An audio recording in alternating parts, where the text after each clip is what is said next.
What's going on? Welcome to Lapeef Sports on the Lapeef Network. How you gentlemen doing? Y'all good? Doing Sir, happy good, man. Sunday. Good morning, big brother. Good morning. Happy Sunday. Mm, Yeah, Happy happy Sunday, Sunday. baby. Before I turn it over to Kyle real quick, make sure you guys click that link that's at the top of the description at the chat right there. And it's also in the description outside on YouTube. That is the link to get your tickets to Houston. We are live April the 23rd.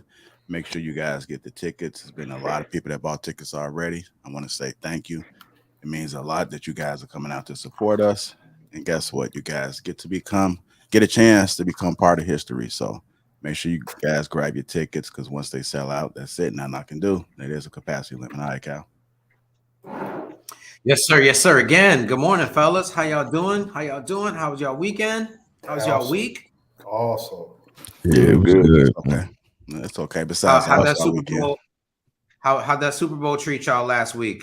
I thought the Bengals was going to grab it for a second. I was like, oh snap! It's they up. It's the fourth quarter. I told y'all, Um, man. Told y'all Aaron Donald was gonna make that Man, man's no, life hold on, miserable. hold on. Hey, you said they gonna get blown by about 14 points. Yeah, you I was definitely gonna say, said did you that. say 45 to 20? Yeah, he said they He gonna said it's gonna smash be by over by halftime. By the 14. time the halftime Yeah. show, they The, Cincinnati had a gear packed up. the reason they won, I said they was gonna win, was the reason that the LA deal win, though, man. That defensive line got on him. Well, I tell you what happened, man. They every time they did double team Aaron Donald, he made them pay every time. You can't put no single coverage on that man, man. You have to double team. You have to. A guard and tackle need to have a good conversation. Hey, man, I need the guard to say, somebody, hey, I need your help. You see who I got? I need your help. And if you don't help me, we in trouble. Because he made them suffer every damn time. And it was always on that last play. No double team. Guess what? Got an ass. 2 plays in a row. So, man, it was a good game. I tell you, if you had some of the prop bets, man, you cover with Jefferson. Higgins didn't cover, but but if you got it for the touchdowns, you came up real big. I was torn, man. I was torn between wanting the Bengals to make history versus wanting Stafford to get his ring. You know what I mean? Since he was rotting in Detroit for so long. So I was kind of torn.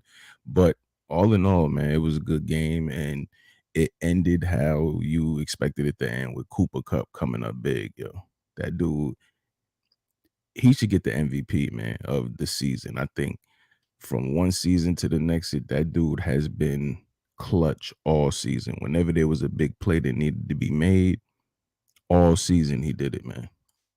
And I know that because I got whooped in fantasy. You know what I mean? Like, Hey, he Man, carried my little fantasy football team. I ain't gonna lie to you. He got me. He got me to the playoffs. Got me to the third semifinals. And before I lost, but hey, Jay, I know what you're talking about, big bro. Man, well, it was one of the highest rated Super Bowls I think of all times. I think it peaked at like 167 million views. Mm. It was up views from last year, so it was a great game. That halftime show, I don't know about y'all, but I was up in there, bopping my head, nearly dancing in my house. So, that halftime show might be legendary. Of course, there's people out there who found a reason to hate on it, but for the most part, it was an incredible performance. What was y'all thoughts on that? It was great to see Mary J. Blige come out there. She fell out. It was great to see Kendrick. You know what I mean? I nearly forgot about Kendrick with all this other music out here. So, what are y'all thoughts on that real quick? Man, I thought the show was great, man. I thought it took us back. It took us back seeing everybody together. Um, when 50 Cent came out, I was one of those people that was looking like something don't look right. No, I don't know what it is because when you see him in the media, it's like, man, you think you still chiseling. It's like, man, you have to looking like me. That's the first thing I'm thinking. He's looking like me. I'm like, man, I'm like, damn, because when you look at it on camera from the outside looking in, it looks different. When I was on cruise season, I told Trail, I said, man, I look much different on the camera, bro. I said, I can't go. I can't go. I said, the process starts now, man. I'm slipping. So it was kind of interesting seeing 50 Cent hang like that. But I still don't think it was right for everybody to be body shaming. Yeah, they had him looking bogus. He was looking a little puffy, hanging upside down. I was thinking he can't hang like that for much longer. So he got to spit a couple little rhymes, and then he's gonna have to get down because 50 getting up there in age too. You know what I'm saying? So he can't be messing around hanging upside down. He 220. So but the 220.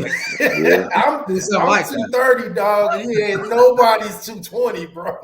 Nah, he looked like he's in my weight class, baby, about the 260. That man's a 3 technique, fam. That's a 3 technique out there, bro. Because matter of fact, he's lined up like with Aaron Donald, ain't he? Straight up, because he gained a little weight, but he still has the definition. You know what I mean? Yeah, so it's almost like an action figure. So yeah, and then but the show was excellent, man. Like I was kind of surprised at how good it was. I was hoping it wasn't gonna be no cliche, but I was actually surprised how good it was, and the way it was arranged. You had Kendrick coming out with the damn Golden Lords, yo. You know what I'm saying? You had Drake playing the piano, and then the thing lift up. Just the whole setup. Snoop was Snoop. He came out there with the LA Rams gang paraphernalia. You know what I mean? Snoop being Snoop. So it was good, man. Eminem, he had the little controversy, but I think all in all, it was an excellent show. It was everything we wanted it to be, I could say. Yeah, I was banking on them going to do a little Tupac hologram. I thought that was going to show up too, but I guess they can't do everything. No, I really am glad they didn't do it because I really thought they would have took it away. You know what I'm saying? Because like you said, you got a whole generation that has no idea who Tupac is other than what they heard their parents say. They have no idea who the guy is, or maybe even see him on a T-shirt or something, but they have no idea who Tupac is. I was just I was amused by the I don't know if it was like a Meteor Man reference for Kendrick Lamar with them blonde head cats. I don't know what that was. Yeah, but everything about that, man, like I said, it took you back, man. You know what I'm saying? I'm still waiting on my album, my vinyl album of The Chronic. I mean, I had it been on order for about 3 weeks. I'm still waiting on it. Once I heard they was gonna be on the Super Bowl show, I said I have to get it. I gotta get it, man. It just took you back, man. I'm about to give me a record player, man. Y'all keep bringing out these records, you and Rilla, and then I seen Kay have some records. I'm trying to understand, like, what is the thing with this record player? Because nostalgia, man. Like it's just you want that connection back to your childhood, man. Okay. Yeah, because see, I had a hell of a collection, of course, I got from my mother, and I just stopped buying them and just lost interest for a while.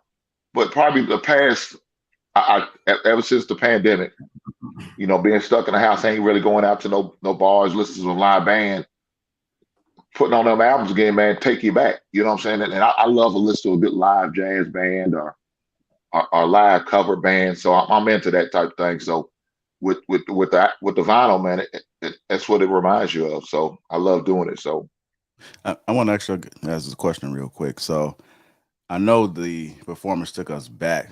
I was just curious how the younger generation was viewing that. Like, do you think they enjoyed the experience as much as us, or do you think that they was looking at it like, what is this?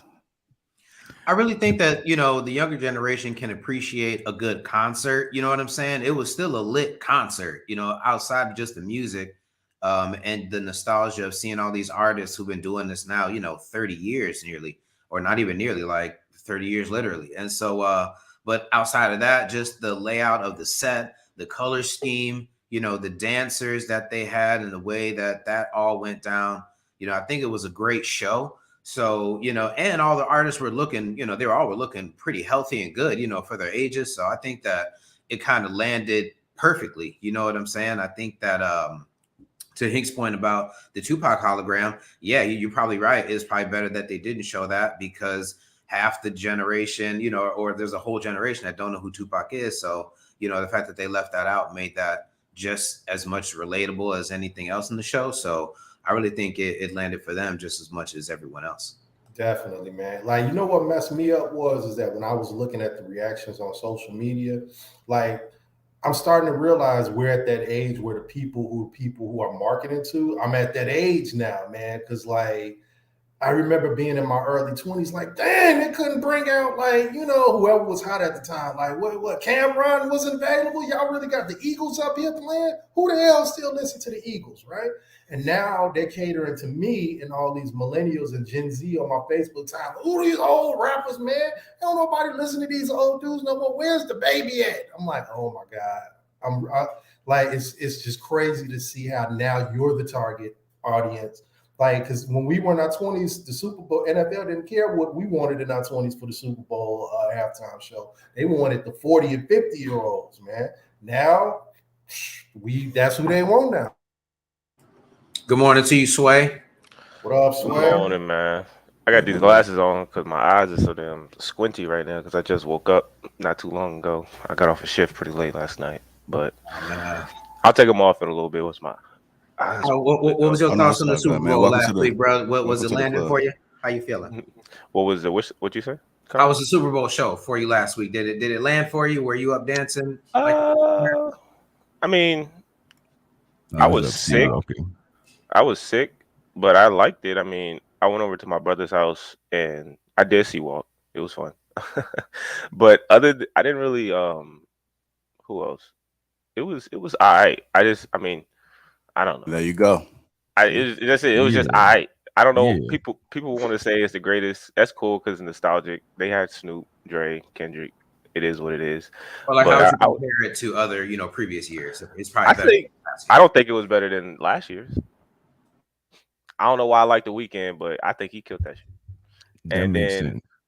I think maybe the year before that, it was. I mean, it's not bad. I would rate it a 7, 8. But that Madonna year, as a young cat, I was like, why do y'all have Madonna up here? Like, this old lady, and I didn't know none of her songs. I didn't enjoy it at all. I was like, this is whack. And I guess the most people who watch the NFL are 35-plus-year-olds anyways, so they would know Madonna. But my generation was like, who is this lady? We know her, we heard her name, but we don't know none of her music. And yeah, but this year, I think since it was rap, you probably had, the younger generation, we're not that dumb. I think around 18, 17-year-olds kind of still know. But after that, once you get into my little brother, when he like the 16-year-olds and low, they don't know nothing about Tupac. They don't know Tupac. They don't know Snoop, nothing. Sway, you know what's interesting, man, is that I think you guys' generation know these guys more as brands as before they are artists. You know what I'm saying? Like Snoop is kind of more like, you know what I mean? You know, everybody on that stage had a music career at some point, but now they're more like, they're brands. They're almost cartoon characters at this point. You know what I'm saying? Like, we know them for more of what they do outside of music than what they do inside of music now. So, like, everybody knows 50 is a troll. Nobody really knows. You know what I'm saying? Like, in his TV shows. Like, my son knows 50 as a troll. He doesn't know him as a rapper. How old is your son?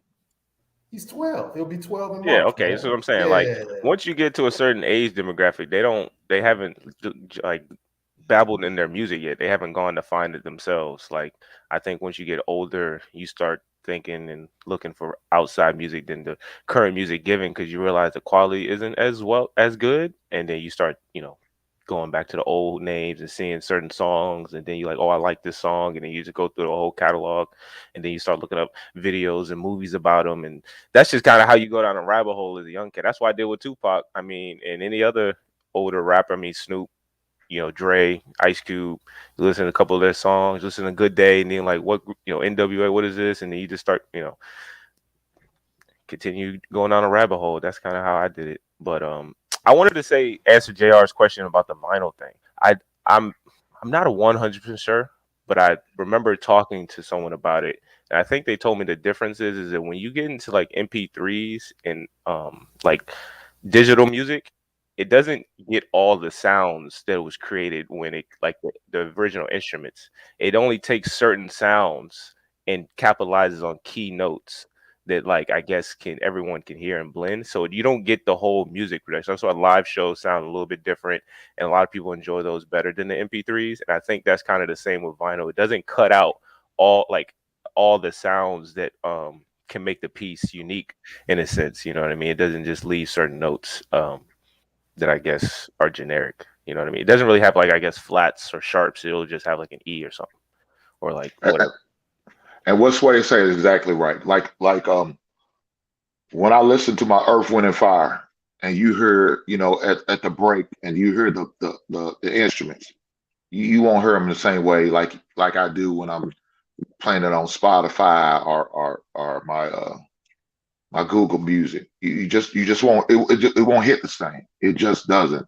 But when you hear it on that vinyl, man, you hearing everything. That horn hitting hard, that guitar, that bass guitar, you feeling all that. So that's what makes it so special, and I love it. I love it. But as far as the talk about the music, and like you said, Sway's in that generation we talked about. Some of them they have no idea about them, but they know about them as like other entities, like you saying, like 50 as a troll, Dre for his headphones, Snoop just because you see him doing a lot more commercials and TV shows and little NBC sports and all of that, man. So you got that type of generation, man. That's what I'm talking about, Jay. That's what I'm talking about. If you told me in 1993 that Snoop would be selling me wine and Ice-T would be on Law and Order, I'd have told you your ass was crazy as hell, man. Like you was smoking whatever Snoop had in his pocket at the time, because ain't no way. You gotta remember, a guy like Snoop was like borderline public enemy number one for a while, man. This man was like, anti-police, gang. Like this dude was as edgy as a rapper could get. And now he's on the Super Bowl and he's selling wine out the gas station. I went to the gas station the other day. Yeah, Snoop's wine sitting right there. I was like, dog, I'm in a weirdo land. This I did not see this coming at all. Yeah, man. Well, you got to think that, and he's on NBC Sports. I was just gonna say, doing after shows for the Olympics. Yeah, you would have never thought that when he was on trial. You would. There's no way. There's no way this would have came about. He crazy with the crypto too. He got a nice little crypto wallet too. So I tell you this.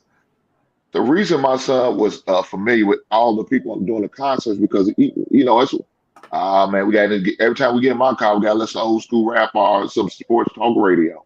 That's the two options he has: old school rap, backspin, Channel 43. If y'all serious satellite listeners know what I'm talking about.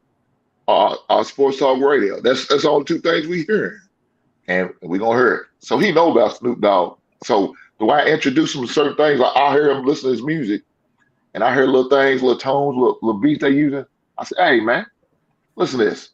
It's the same dude beat we use in some of my songs, and I play it. You're like, yeah, it is the same beat, ain't it? It's just a little different. They speed it up a little bit, slow it down, change it up a little bit, but it's same thing, same song. So. Well, towards the end of the game, again, the Rams did win. And there was some talk this week of Aaron Donald trying to retire. It seems like he at the top of his game. Maybe that's just a negotiating tactic to become the highest paid player. Need to be in the league. I know you can't make quarterback money, but you need to be right behind that. So what do you guys think in regards to that? Is that something that he should really be considering? I think that the Rams could maybe run it back. I know they got a lot of free agents, and they may not be able to bring everybody back, but Aaron Donald retiring, I was shocked to hear that. I know he kind of alluded that he didn't say that, but still, is that something that he should even consider? I think he's only 30 years old. What do you guys think? If he don't retire this year, he's retiring next year. Damn. If he doesn't win it next year, he's retiring. I can see it. Like the way these guys are going into it now, they're really thinking about their health and mental game and long run. And if you are at the peak of your career where you got the bag in hand, endorsements, you're set. You don't need this. You got your chip. You did all the you have how many defensive player of the years? 3. It's like I got all the accolades I need. Do I really need to keep banging on my body for this? Do I really love this enough? And after a while, especially with the defensive guys who are always putting their bodies on the line every night, you're not the quarterback. It can be a toll mentally, and they don't want to do it no more. So I don't knock them for wanting to leave at 30, 31. Yeah, 3 defensive player of the years, 8 Pro Bowls, 7 first team All-Pro honors, and now he is also, Super Bowl champion. So, that's a hell of a resume just as we sit right now. So, he's probably walking into the Hall of Fame already. So, go ahead, Hank. I don't see him retiring, man. Not maybe about 5 years from now. I think, like you said, he is a negotiating tool he's using to try to get a big check, big payday. I think that's what it is right now. I don't see him retiring at 30, 31, 32. I just don't see it. I think maybe after his last big payday, I could see that happening. But I think he's trying to, use this as a bargaining tool to get that one last big check before he go out. What's the average lifespan of a linebacker? I know, like with running backs, they'll say like 2 to 5 years is like the extent of their career. Running back is 4 years on average. I think. I think you said a linebacker, didn't you? Yeah, linebacker. So I'm at I'll say about 10, as long as they can stay healthy. Okay, so he's right about at that threshold. You know what I mean? No kind. Yeah, but he's a defensive tackle though. Well, what's the lifespan of them? About the same. Shit. Imagine they go about 12 to 15 damn near. Yeah, if you avoid injury and you're a defensive tackle, you could do a strong like 10 to 12, and I think he's right in there. I mean, he's 30. I don't think he was in the league when he was 20, but so I think he's been there eight years. So it's been nearly 10. And Aaron Donald takes a lot of punishment. I mean, he's getting double, triple teamed, and yeah, he's throwing dudes around, but still, that kind of stuff takes its toll.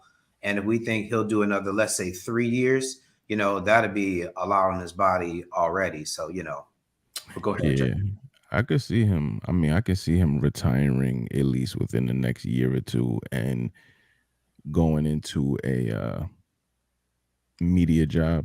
You know what I mean? Like I could see that, but definitely, man, if you got what you came to get and, your money is, you've, done right investing wise, get out of there, man, while you still got your faculties. You know what I mean?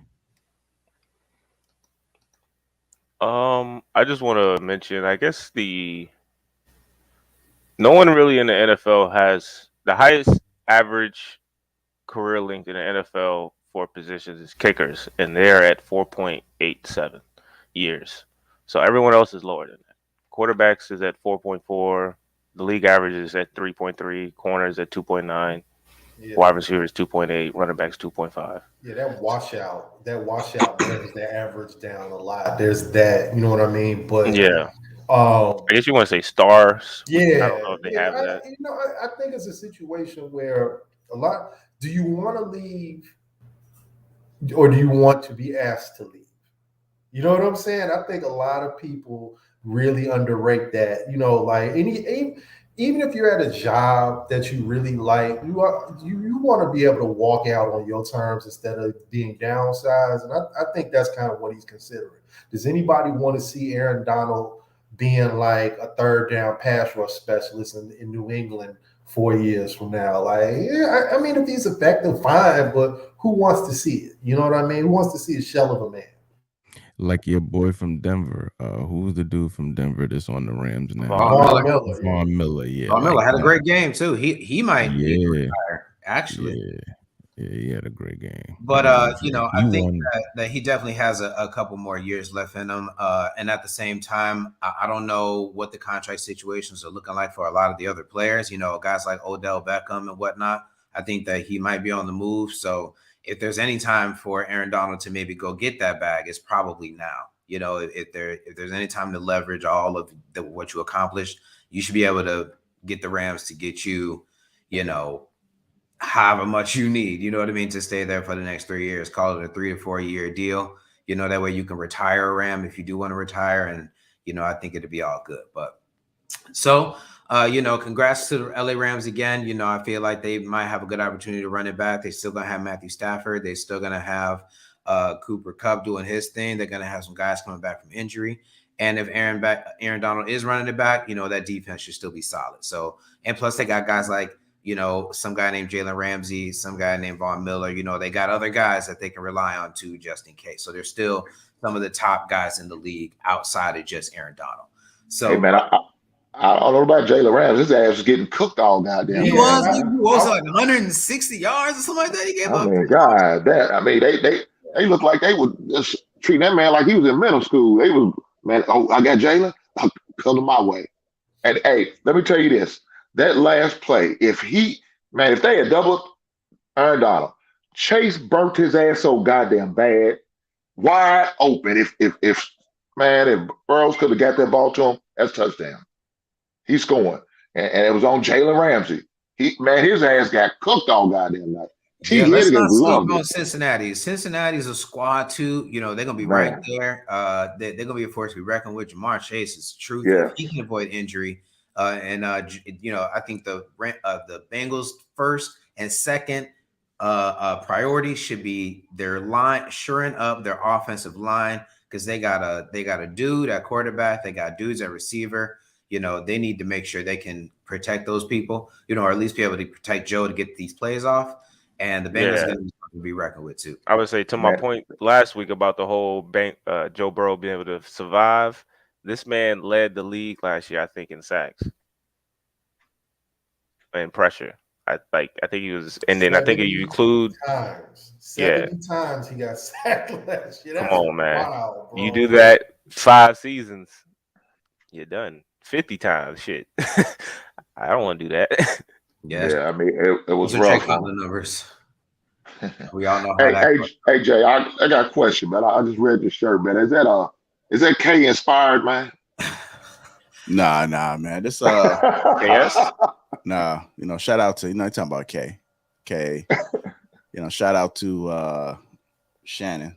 You know, he has these shirts that one of his companies does. So I just supported about like 5 shirts, man. So don't you support all the brands, man. Huh? You support all the brands. You got Logic brand, you got Anton. I'm sure if we had a brand, you probably buy it. Man, you know what? What we waiting on? Yeah, you know the thing about it is, man, we gotta always like support each other. Like I'm real big on support, because there's a lot of people that support me. So I always tell people, man, one of the things that I do is that I give more and I don't look for nothing in return. So I want to keep that mentality. I like it. I didn't always have that mentality. You know, I was always just kind of just reserved a little bit. But once I started giving, man, it just felt good. It felt good for people to understand that it was coming from a good place, like a real place, authentic. And feel you on that. Yeah. So I'm gonna just keep giving and keep supporting, man. I actually got a shirt that I bought from Trill as well too. I told him waiting on it, man. So it's a cruise season. And I plan on rocking it, man. You know, I mean, so many people that support me. Just keep doing it. Just trying to change these things that we so often never did before.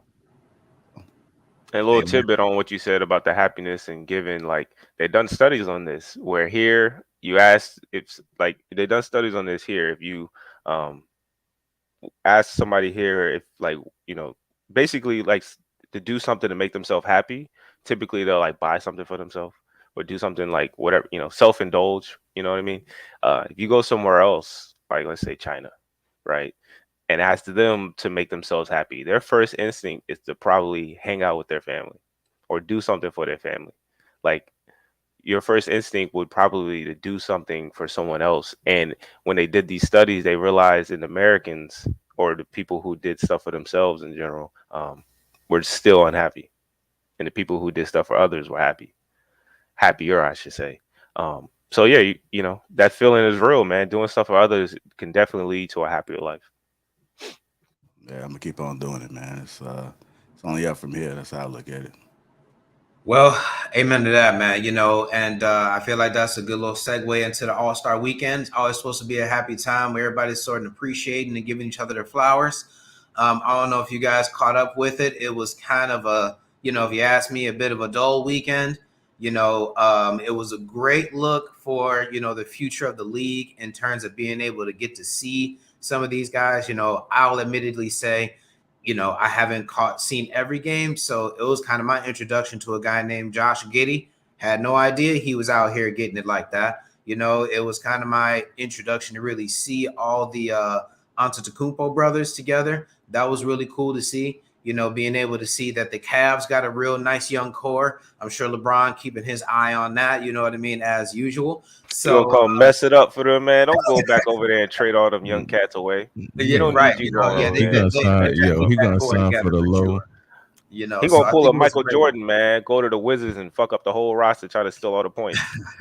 You know, so what do you guys think? You know, the skills competition. I think it was kind of slow. I really feel like the last few years, the All-Star Weekend has lacked energy. It lacks that flair, or it's lacking, you know, that basketball dominance when everybody, the best guys in the league, get together and you're supposed to feel it. Maybe that's just because maybe the vets aren't there and it's all the rising stars and skills competitions, and the 3-point contest was, you know, probably the highlight of the weekend so far, you know, and I feel like it's always been the 3-point contest. So, you know, what do you guys think? You know, were you guys cool with the dunk contest last night?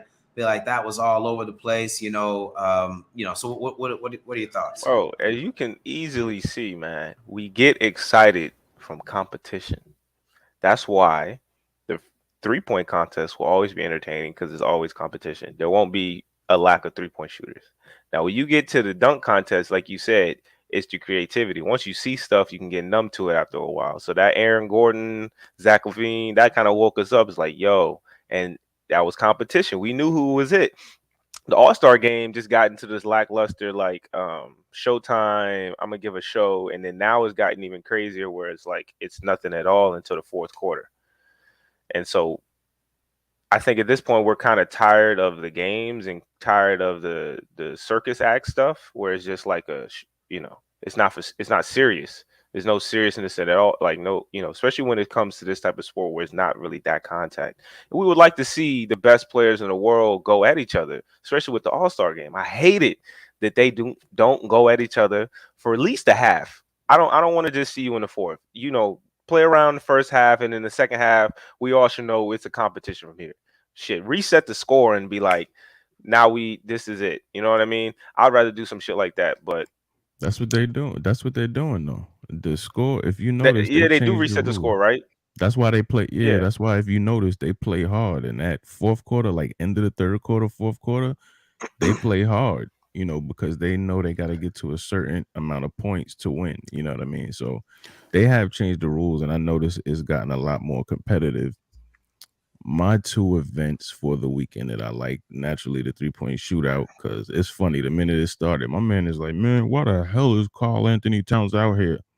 That dude got up there and started knocking them joints down like free throws, man. Bro, did you see his did you see the little interview with the little pink jacket on or whatever that he had on?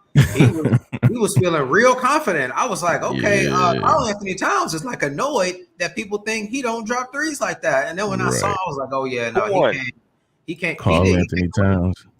And he was draining them too. I was like, oh man, this dude is not playing around. So go ahead. I was going for Zach LaVine to win the 3-point shootout because I want him to be the first person in history to win the dunk contest, and that, you know, it's never been done. So for that aspect of it, but he was out there just, you know, it's a whole different game. Yeah, I don't know if he's still hurt or not. I don't know. Yeah, he was bricking them. But my second event is something I liked a lot that they did. I just think, you know, it was the first time they did it, so it was a little unorganized. They had the verses with Allen Iverson and Tracy McGrady. Did y'all any of y'all I heard about it.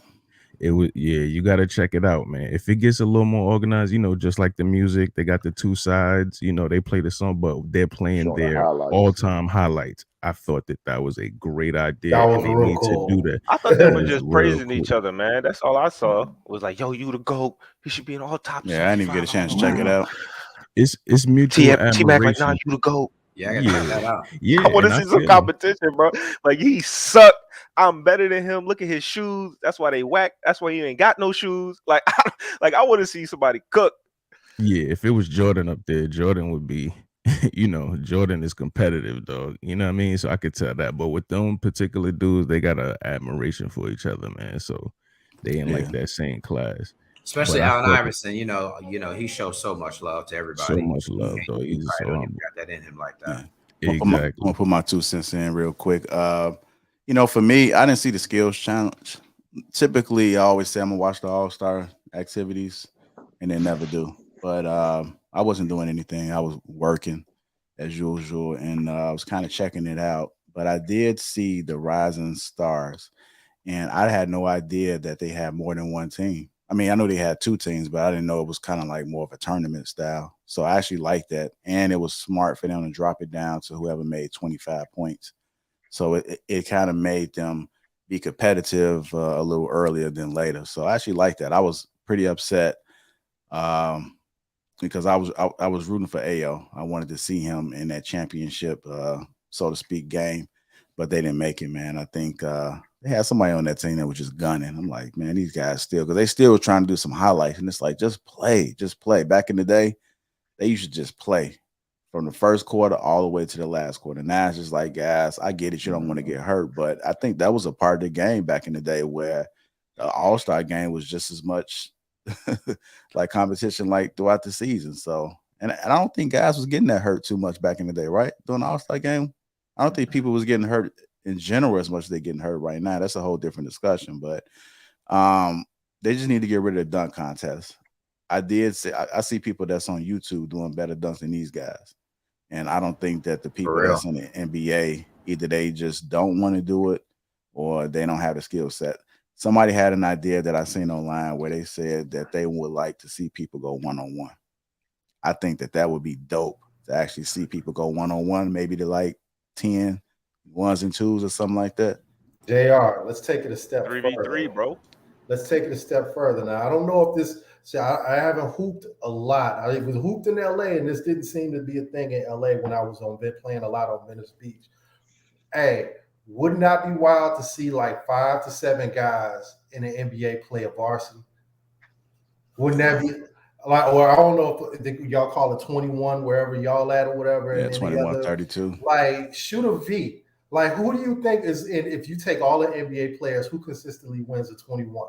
Now, think about that. You know what I'm saying? You got guys snatching down rebounds, you got to take it back, and whoever shot the ball's got to come out and play that D. Like, think about the one-on-ones moments you would get with like 7 to 10 of the NBA players shooting a V. I would love to see that.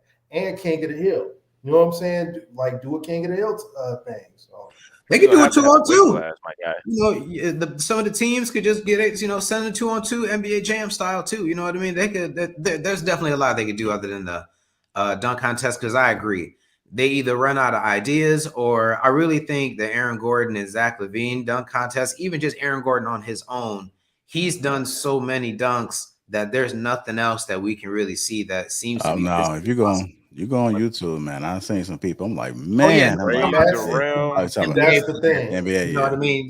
Just like at the NBA level is what that's I mean. That's the thing. We say this every 4 or 5 years. We say, okay, we don't want to see the dunk contest no more because we get a trash dunk contest, and then 3 years later, 2 people blow out, 2 guys blow our brains out, bro. Like, whoa. So, like, I don't say get rid of it. I think you have to be. My thing was this: who at the NBA? At the NBA office, pick these guys, because it's one thing to be an in-game dunker, but it don't take more than 5 minutes to get on YouTube to deep dive to see if these guys have been in other dunk competitions before. Can they get this done? You know what I mean? Like, there are guys who Anthony Edwards said it himself. He's like, dude, I'm an in-game dunker. I remember LeBron saying the same thing. He's like, I'm not creative. I'm an in-game dunker. So you have to go get guys who want to do it and have a track record of getting it done. Like, the last 4 or 5 years, they've had guys, and I'm like, have you done a dunk contest before? Like, have you dunked before? Facts. Literally, people were saying when Aaron Gordon and Zach LaVine came in, it was like, well, I didn't even know they can do that or something. I was like, bro, they literally were in dunk contests in high school, college. Like, you didn't see these niggas dunking on YouTube? They were going crazy. Zach LaVine won, I think, the Ball is Life dunk contest back in the day. He was skinny as hell. So I don't know.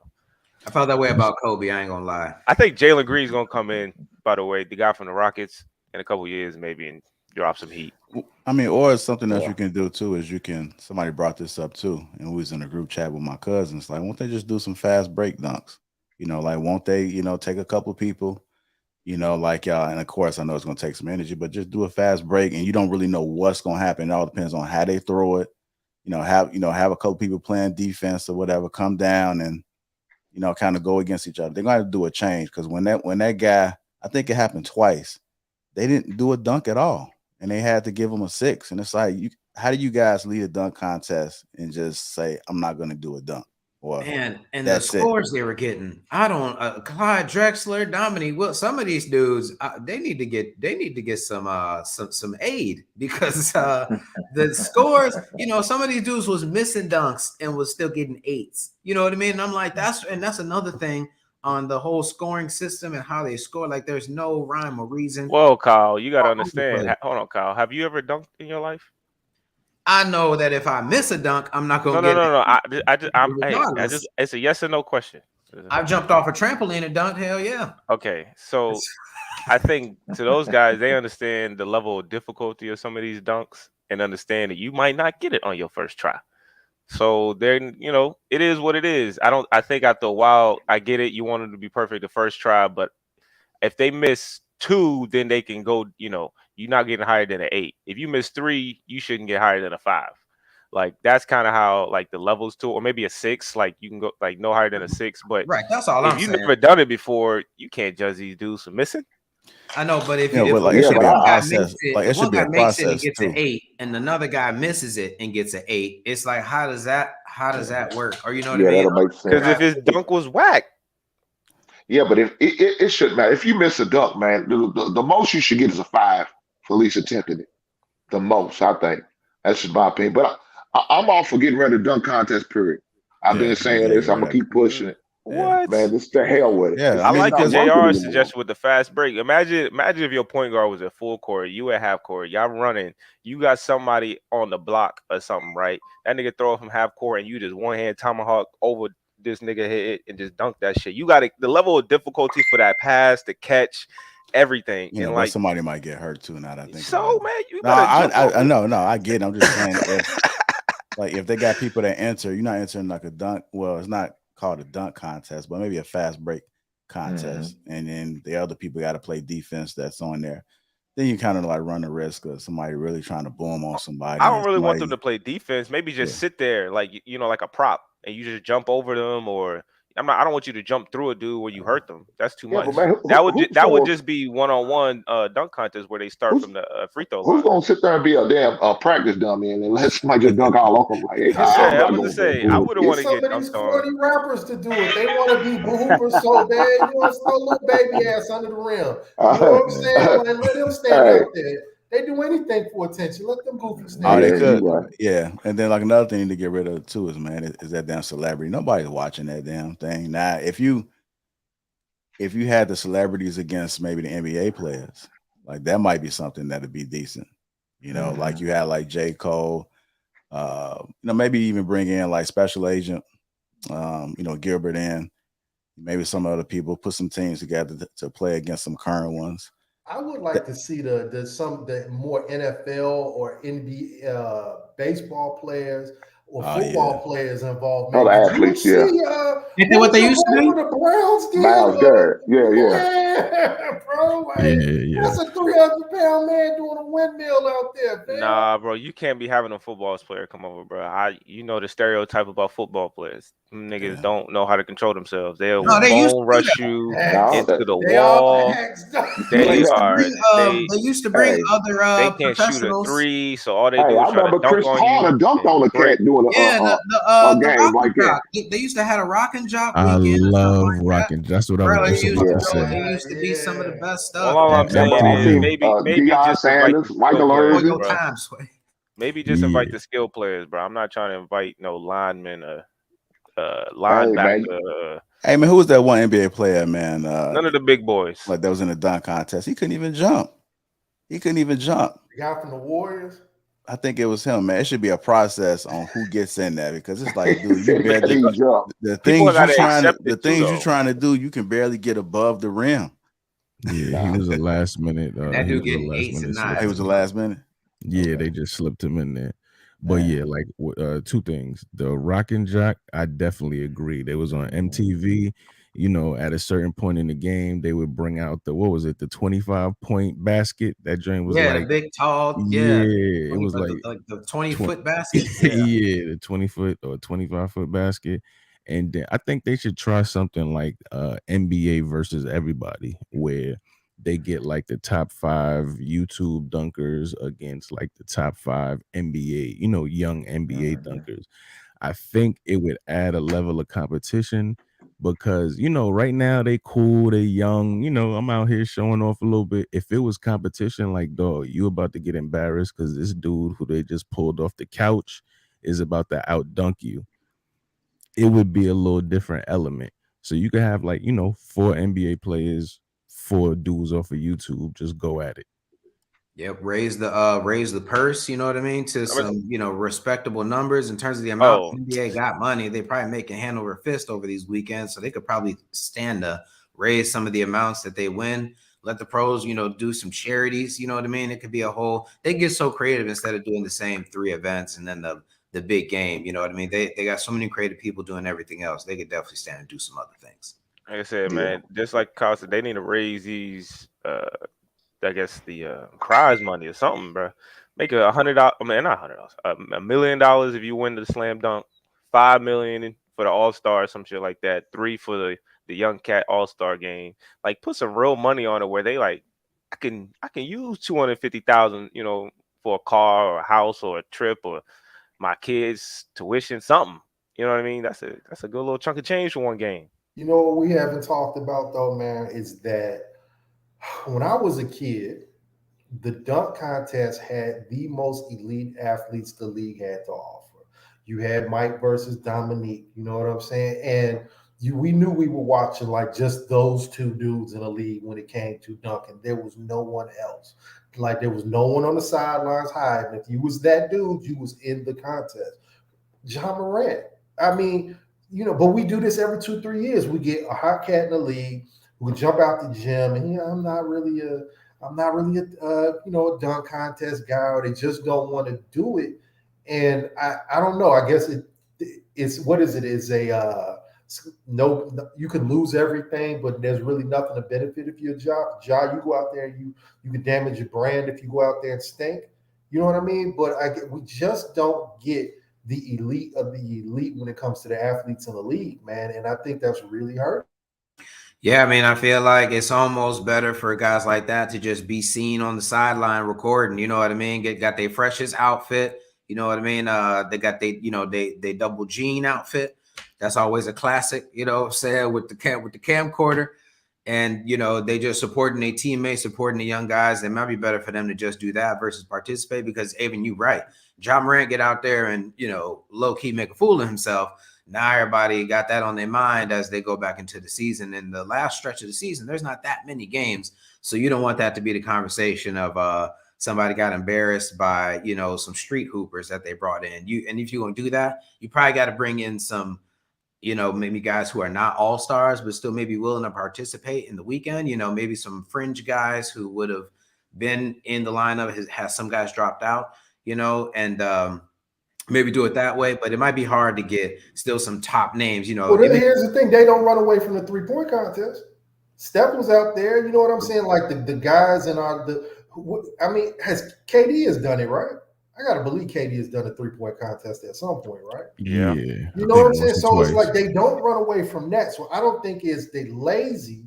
I just think that for some reason that dunk contest just like scares people away, maybe from a branding issue, because it ain't about I'm scared to get hurt. You know what I mean? I don't know. I agree. I think if you lose in a dunk contest or you get out there and spaz, that hurts your brand a lot more than just missing a bunch of threes. Honestly, I definitely agree with that. Well, when it comes to Brandon, we also, the Bulls made a big splash. I know here in Chicago, we some Bulls fans, so we may as well. We finally got our man, I guess. I know there's been a lot of people who's been fiending for some Tristan Thompson. You know what I mean? And so now that we got him, they officially signed him yesterday.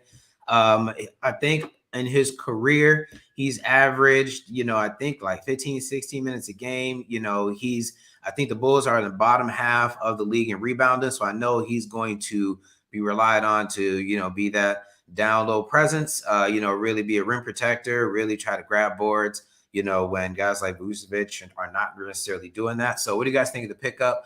I personally thought that, I don't know if he's the answer or like an X factor. I think when guys come back from injury, I don't know how much time he's going to really see, but, what do you guys think? Averaged 2 rebounds as a starter in the NBA Finals. I think he. I mean, I think they'll. It depends what Tristan you getting, man. And he's getting a little older, more banged up.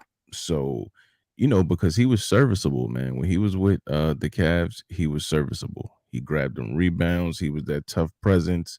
You're not expecting no offense off of him. Maybe a quick drop off, but I think he bring a level of toughness. You know what I mean? Like he's not gonna back down. It's not what I wanted. I think Steven Adams would be exactly what y'all needed, yo. You know what I mean? But if you can't get afford him, Steven Adams. yeah, you can't. But I'm not mad at Tristan Thompson, man. I'm not mad at him. I feel like he's just a guy though, right? And I was hoping that they would get an energy guy or like somebody who go in there and elbow somebody, you know what I mean? Or somebody who, can be relied on to do something other than just rebound. I know that that's important, but the Bulls are surging. They're one of the best teams in the league right now, and they have the best record in the East. So I feel like they are, they're pretty good. So what good is Tristan Thompson really going to give you? He may give you some of them dirty minutes, get you some, some of them rebounds that you might overlook, but are important possession, grab and rebounds. So I get it. But at the same time, you could have got a lot of guys to come in and do that. So I was hoping that they would get a guy who, somebody fouled DeMar DeRozan too hard. I want somebody to run over there and get in somebody's face. And I don't know if Tristan Thompson's going to be that guy. I don't know if the Bulls have that guy on their team, but I feel like that's what they need. They need an energy guy, attitude, somebody who's going to, keep the team on edge and practice. That's what I was hoping for. But, Tristan Thompson's not a bad pick. I was just hoping that they could maybe make a more creative move than that. Man, you know what he's good for? He's good for the local tack heads, man. That's what he's good for. He gonna go out there and go save some hoes. That's what he gonna go do, man. Man, this guy is trash, man. Man, I hate that. Truth be told, I wish they had got DeMarcus Cousins when they had an opportunity and get this dude, man. I don't know why everybody is so against DeMarcus Cousins. I don't get it. I don't know either. He's a head case, fam. He's a head case. I'll take him. And lazy. But Jay, you don't think don't he get hurt all the time though? No, don't he get hurt all the time? He injury prone, and he do get a lot of unnecessary technical fouls. I mean, Mr. Anton Daniels had this man, got himself cut off the team. So, you know what I'm saying? So at the same time, he is they thought I was being an asshole to the man. You can't. He yelled at the man, talking bad about him. So it's tough. I just was hoping that they would get a guy like that. I don't know what move they could have made, really, other than Tristan Thompson. Like, what else could they have really done? Yeah, you got to think about it, man. Like, yeah, definitely. I don't just watch it play out, man. Give it like how many games is left? Give it like 15 games, man, till he gets set in. I think he'll be good, man. I think he'll be good. But y'all don't want Cousins. Yeah, it's like 22 games, 23 games left, something like that. It's kind of short on the back end. Stop going for these old heads, bro. Yeah, I was gonna say that. That's what I was gonna say. Isn't this what the G League is for? You mean to tell me that there wasn't one dude over the height of 6'7" in the G League that ain't busting his ass every night? Some young boy that's hungry as hell in the G League, that's 6'8", 6'9", can give you some rim protection and rebound the ball and sit down and shut up after 7 minutes. There was nobody, bro. So that tells me that you were looking for something else. You were looking for toughness, veteran presence. Like, look, first of all, keep him off Rush Street, keep him off Hubbard. You know what I'm saying? Keep him out the club. I don't know if that's possible, but let's try. But he already got a couple walkthroughs. But I'm gonna tell you this, though. You gonna have his cape on tight tonight, baby. Look, man, I already know, bro. Like, but the other thing is that at what I'm hoping for. Now, I'm not gonna say this, but what I'm hoping for is you have to understand there's no one on the Bulls over the height of 6'5" that you can throw the ball to him under the hoop and it's a dunk. There's just nobody you can do that to. Like, even Vooch got to lay it up sometimes because he ain't got the lift to flush it sometimes. Now, if he's somebody that you can run pick and roll with and he finds himself, basketball, rim, 3 feet from the basket, I'm going to dunk it. Because that dude, Tony Bradley is one of them dudes where I'm like, how the hell do you get to 6'11" and 18 years old, you this bad at basketball, dog? Like, I don't understand. Like, I've never understood how somebody could be 6'11" and be trashing in the NBA, man. But anyway, I think what they're going to get from him is when you run pick and roll, they have to respect it because they know he'll finish at the basket. And there's nobody on the Bulls right now that you can run pick and roll with, and they have to respect the role. So that at the very least, you might have to worry about what Tristan Thompson going to do with the basketball in his hand around the rim because they got nobody else that can do remotely anything bad about it.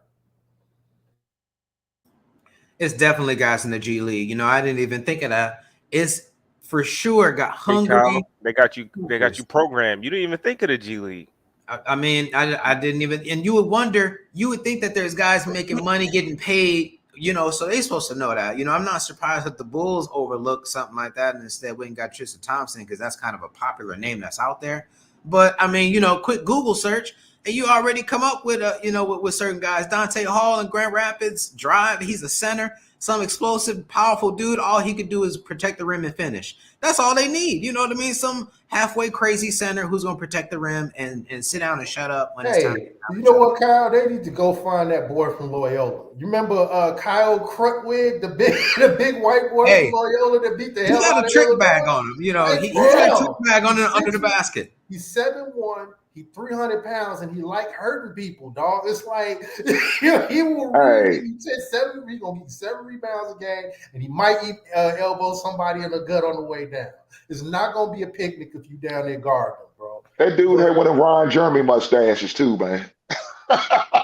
Hey, he has some skill under the post too. You know, he has some dudes, you know, washing them up down there. You know, because guys don't really guard the post. Some of the 7-footers now shooting threes. And then you got Giannis. You can't really guard Giannis, and everybody else just getting rebounds. So there's not really a lot of elite post play unless you're talking about Carmelo Anthony these days. You know what I mean? It's usually a forward dude who's doing real post play other than Joel Embiid and whatnot. So, you know, you get a guy who can get under the basket and, you know what I mean, kick it out to shooters or put you in a little trick bag. I feel like, you know, the Bulls could have did something so much more creative than Tristan Thompson. Maybe he was the best, you know, for them financially, and he's available. And he's, you know, they don't necessarily have to give up anything. You know, who knows what the asking price was for, you know, some of these other guys who are available through a trade. And maybe the Bulls don't want to give up any guys. So you figure get him for nothing.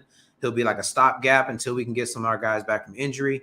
And hopefully it work out on the back end. So I guess we'll just see how that goes. But we'll use that to, you know, transition into, you know, our topic of the day. I don't know if you guys saw the interview between Cam Newton and Brittany Renner. JR, I don't know if you got a video to show the audio to show us. Yeah, I got to sped up audio. Hopefully this goes well. So on the YouTube side, I ain't trying to get no striking them, but it's a little bit of context, man. Cam Newton and Brittany. Yeah, Cam Newton and Brittany Renner sat down and had a discussion, a couple of discussions. As of, what was it, yesterday, day before yesterday, something like that. But anyhow, there was a time in that conversation where Cam Newton said that he would overlook cheating when it comes to a woman. I found this to be quite interesting because we often have discussions on this platform where most guys said cheating is their limit. If she cheats, that's it. I can't go. She's been tainted. She's disgusting. But for women, it's a little bit different. They overlook guys cheating and forgive, and they can live on. So by him saying that, I'm going to play this clip. It's sped up a little bit, so just so you guys know. But I believe you can hear exactly the context as to why he suggested that he would overlook cheating. I had a guy I was speaking with, and he actually is going through a divorce because he said his wife cheated on him. He said, I just couldn't. That was it. I can't come back from that. I can't. So it's quite interesting hearing this. Let me go ahead and play this for you guys. No. So you would be with a woman. I'm leaning in my chair. Mm-hmm. You would be with a woman who was the total package, but she was a cheater. Yes or no? Just yes or no? Yes. Because I'll be willing to work to say, like, where's this stemming from? Simple and plain. You're not enough. That's what she tells you. You're not enough. Well, listen. Your dick's not enough. Sorry. That's cool. Well, at least I have to know.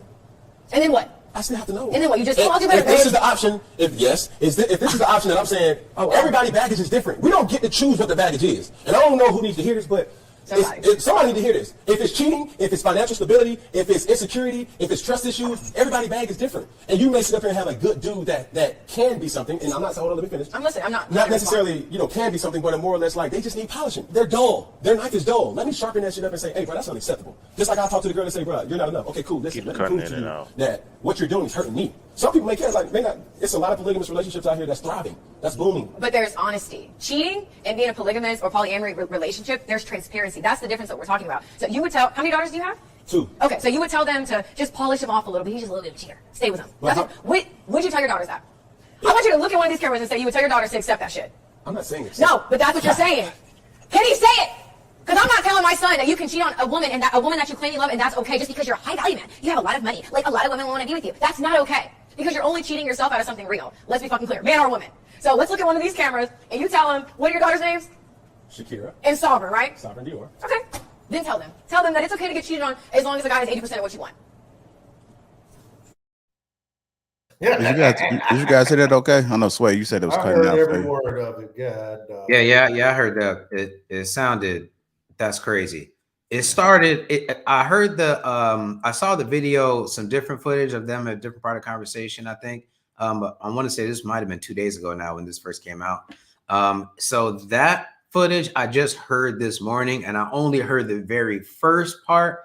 That last half of where she was saying, look at the camera and all that stuff. She kind of had a point, but I was surprised to hear Cam say the things that he was saying. You know what I mean? I feel like maybe that's just a Cam Newton thing because he'd been around the block so many times that his mentality is completely different than maybe your regular dude. Even if you are, a high earner with a great network and whatnot, Cam Newton's experience is altogether different, probably since like 8th grade, high school. You know what I mean? He's always been the dude. I mean, he said it himself in a different part of their conversation that he's always been the dude that girls go cheat on their boyfriends with.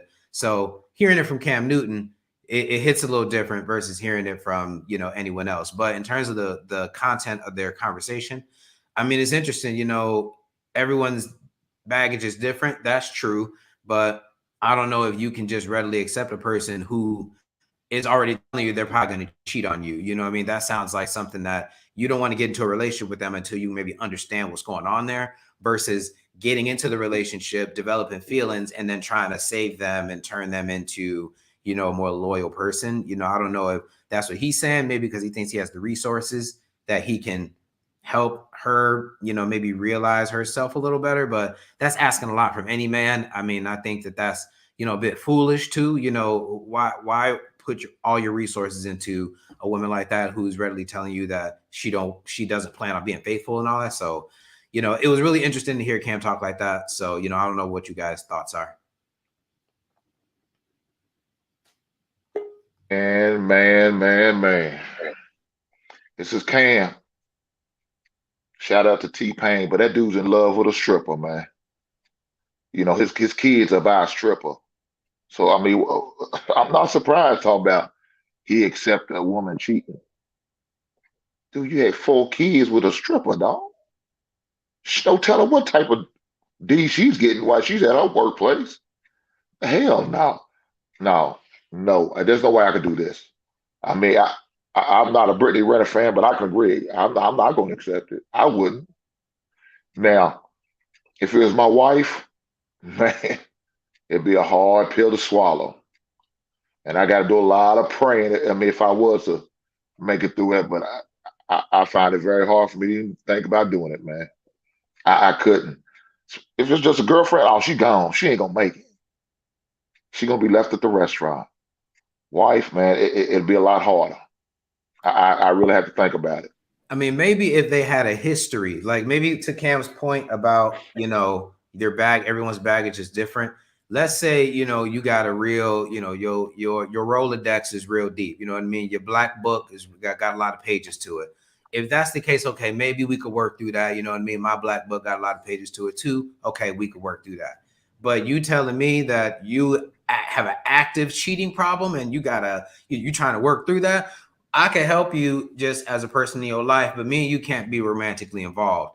If you telling me, yeah, I would be a real good person, but I really just can't stop cheating on people. Like, okay, well then, me and you can't, it ain't gonna be no working it out, nothing like that. So unless you as Cam Newton already plan on cheating, so it's not even really a relationship to begin with. It's just two people trying to work their lives out with each other, but they're really not dating like that. They just hooking up and using each other for emotional crutches. But that's not a relationship. That's not really something that you use as a foundation for a relationship. So I was shocked to hear what Cam was saying. I was like, you would think that Cam, with all his experience and travels, that he would have a more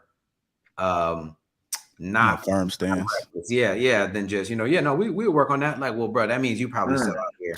I want to throw something else in there, and I can't recall where in the conversation. I think it might have been shortly before this, but he did mention something along the lines of if the woman. And again, it's on the it's in the title itself. But if she's like 90%, let's say 85%, a great woman, and she cheated, is that worth giving up the entire relationship? I understand most men say that once the woman cheat, then that's it. But if she's 85, 90% a great woman, and she has like a slip up, right? Is that something that could be worked out? Because us as men, and again, I'm just playing a little bit devil's advocate and just being fair with the discussion to kind of piggyback and have more discussions. But is it fair to just get rid of it? Like, who's to say that, he never cheated, or like the guy never cheated? I'm not saying Cam, but who's to say that there was things that you knew that you were lacking and you wasn't putting the effort in? So at some point in time, she might have said, oh, okay, enough is enough. And she might have decided to leave, or she might have decided to cheat. Is that grounds for actually getting rid of the relationship? Man, Jay, if I'm married to her, then it'll be a whole lot harder for me to walk away. If I'm married to her, but he's not married to this girlfriend. They're just dating or in a relationship, whatever you want to call. I'm not sure if he's talking about his girlfriend. They're just talking about it just in general. They're having a general discussion. Oh, okay. Well, yeah. So it's not. He's just saying that he thinks that he would be able to work it out. But I understand what you're saying. If you're married, it's a different story, because now you got a lot more to consider. Now you have to decide whether it's worth ridding your marriage or not. But if it's a girlfriend, if it's just a girlfriend, it's like the hell with her. And I think most guys would say the hell. Well, most. We do see all the time that some guys would stick around. They just love that punani, just love the woman. They just can't, they don't have no backbone.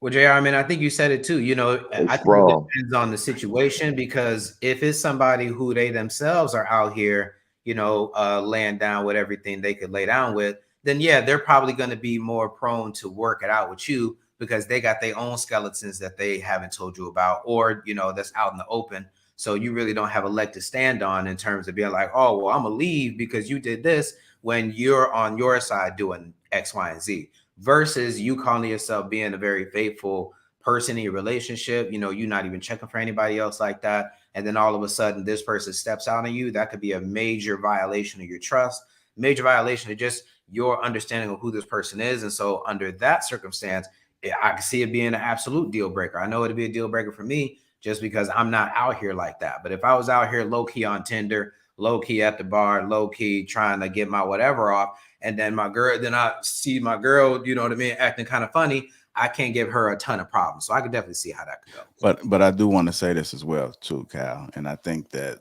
and we can agree or disagree on this, but we often have these discussions on how men's nature is and how woman's nature is. Once that woman cheats, from what I've seen, and again, this doesn't make it every woman, but they've mentally checked out. Like there is no coming back from that in most cases, even if she is your wife. Like whatever led up to it, if you didn't catch it midway or in the beginning, and it's gotten to that point, it's gonna be hard, because as a man, you're not gonna be able to trust her. She's mentally checked out, and don't let it be somebody that's doing better than you in the bedroom, like physically, looks, whatever the case may be. If she went all the way, I mean, even the conversation, even if she having conversations, because we know what conversations lead to. Like he mentally has her, and I think that men has to understand that's why we push like men being on their purpose, men being the best version of themselves. Who cares if a bunch of women are flocking to you, find you attractive, constantly trying to talk to you? That means that you're somebody. And like whether your wife likes it or not, I don't care if she says she likes that belly. Stay in shape. Stay in shape because you want to be on the side of I'm the best version of myself at all times. I mean, think about them guys that's in their like 60s or something that still got themselves together. Women still like them. It's like you rather be on that side than to be on the side where you trying to get yourself back together. Because once you let yourself go, then it's like it's a possibility she gonna look at you differently, and that's just real. She can love you all day. You could be a good father, a great provider, but once you let yourself go, once you start doing some questionable things, once you become predictable, once you just sitting around the house ain't doing nothing, once you just giving up the sex like once every month, those things eventually play into her psyche. We can't often explain what's going on. We just know that they do think about it. They may not never tell you what they think. They may not never tell you that they really be hornier more than you think. They might not never tell you. Man. Like it's up to you to understand that. You ought to be ashamed of your goddamn self, man. You paint such a dog damn picture. Nah, the picture you paint, man, ain't no damn way I'm gonna stay with that heifer. No, the hell no. He didn't paint a picture. He just told you reality. That's reality, though, bro. You killed JR. You killed me out, man. She ain't gonna make it. She's left at the restaurant. Oh, I'm gone. If she throwing the deuces up, man. Well, I mean, I can't go for that. No, I can't do it. I can't do it. I'm gone. JR fucked it up. There's an idea in the manosphere from men who have cheated. They say that if you take her back, she'll more likely to cheat on you again. So I think that's anybody though. Basically, that's any human being though. Once you cross a red line that you're not supposed to cross, and you're allowed to survive after crossing the red line don't exist anymore, bro. Don't matter what the circumstances are. Once you push the red button, you can unpush it, bro. Once you cheat, you know what I mean? And once that other person, y'all just in an open relationship at that point. It just depends on how active you are. Okay, well let me get some clarification here. What would y'all consider cheating? Would y'all just say intimacy, sexual intimacy, or would y'all say having a conversation with another woman is considered cheating? Wait, I think it's different from a man and a woman. Yeah, okay. Because women, they have more room. They have a bigger margin of error because getting sex is easier. You know what I mean? They play this game on easy mode when it comes to sex. We kind of play it on hard mode. That's like the biggest argument about why guys can get, it's expressing options instead of, cheating, because it takes actual work and effort and grind and sweat and tears to actually be able to pull women or have women flock to you. You're not born with value. And women, the thing is they'll be said that there are. So they can just entertain a guy, just talk to him, entertain a conversation. And a lot of guys, that's cheating. They could post a sexy photo on the internet. That's entertaining the whole world, a bunch of dudes. That's cheating. A dude is typically, the understanding is if he has sex or spends money on another woman. That's kind of where I like in the guys' heads, like we're not cheating when we have sex. That's expression options. We're cheating if we're paying for a girl's bills, taking her on trips, giving her our time, attention, our love and energy. Like we're actually giving that energy where we're like hugging on them and doing all the shit that we would do for her type stuff. But just sex in itself, we don't really think that that's cheating. It would be more so spending your money on them, your resources, stuff like that. Okay, well, I'm gonna sit there and say I'm a reformed man whore. So when they say you can't change, I don't believe that because I changed. Hold on, JR. Get this man a round of applause. Can you give him a round of applause? Okay, because I'm sure this man, reform, baby. Hold on, I've seen the light. Right, but women can. I'm not saying a woman can't change, but do you have that same thought when it comes to a woman? Like, can she? if she was a hoe, can she change to be not a hoe? I mean, you can always rededicate they can. yourself to I something. believe You know, they can. you can have a change of character for a lot of things. You know, if you realize, okay, this is what's best for me in my life, and you kind of turn a corner and you do it, you know, with true intentions to be better, then you'll be better. But if you think that, you know, okay, if I'm a manifest it into being, you know what I mean? No, you probably gonna fail at that. As soon as you tempt it, you're gonna fall off it. But you know, if you're truly committed, then you're gonna put yourself in a position and keep yourself out of positions to, you know what I mean, mess that up. So, but I think to the point of what you guys are talking about, why I think that Cam and maybe men in Cam's position would maybe say they're willing to work with it because they themselves have so many other options that they exercise all the time. So I think it's different when they say, well, you know, that's not necessarily a deal breaker, because I think inherently they don't want it to be a deal breaker on their end because they still plan on doing whatever they do. So I think that they're more willing to work with a woman who has that kind of lifestyle because that's their lifestyle. So they really can't, you know, fault her in the way that a faithful husband or somebody who's looking to be faithful would. Cal, I can't agree with that because a man with more options, I would think he would accept less. Somebody with lesser options probably willing to accept, you know, his old lady cheating and still sticking out with her because he knows he doesn't have that many options, especially someone, you know, maybe as good as looking as his girlfriend or his wife or whatever the case may be. But a man with a lot more options, man, he's like, that's cool. Screw you. I'm out.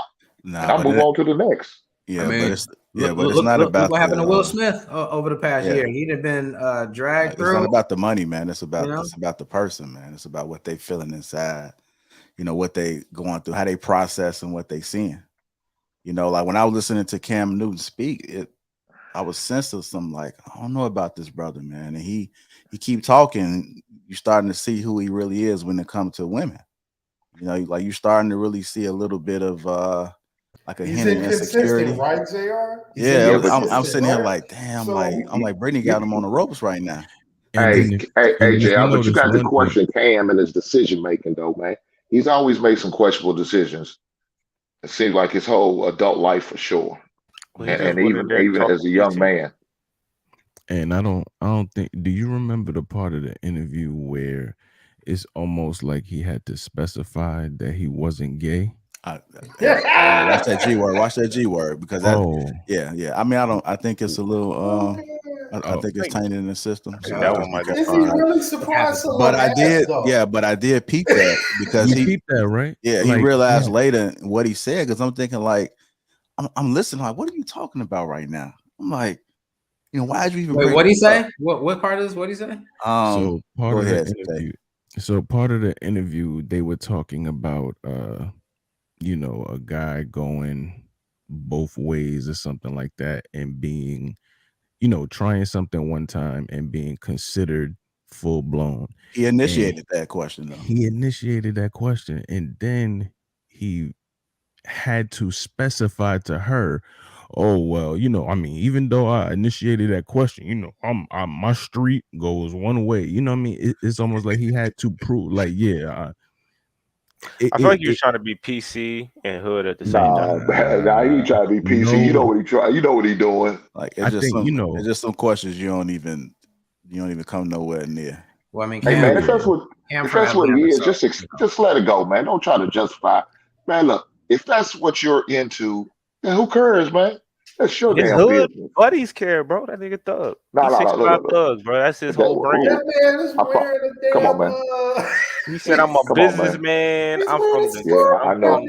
Yeah, we know. I mean, a couple years ago, Cam was in an interview talking about he pledged about an abstinence like that, and so to me, I was like, man, yelling kids, man. Cam is out here so much that he felt comfortable in like an ESPN interview talking about how, you know, being abstinent really helped me, get my life and my workout together. It's like, damn, Cam, you really out here getting it like that to where that was like a big part of your life. You know what I mean? So it's just weird. You know, I feel like Cam is almost a bad example to have the conversation with because his thinking is so skewed to a certain kind of lifestyle that, you know, a huge percentage, even probably a large percentage of NFL players don't necessarily live. You know, Cam was probably that dude, you know, from high school all the way through in terms of, you know, I mean, being the other man, being the side dude.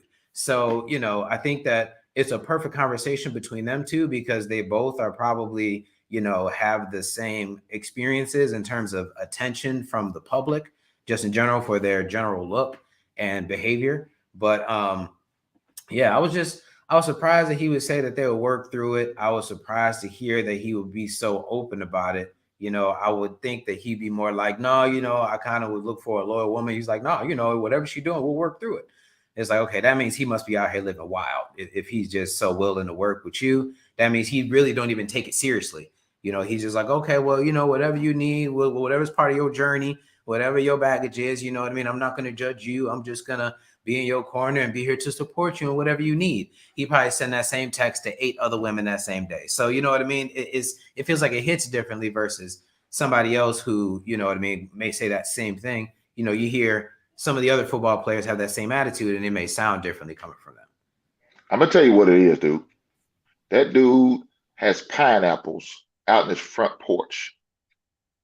I don't know if y'all know anything about the freak like life I know it.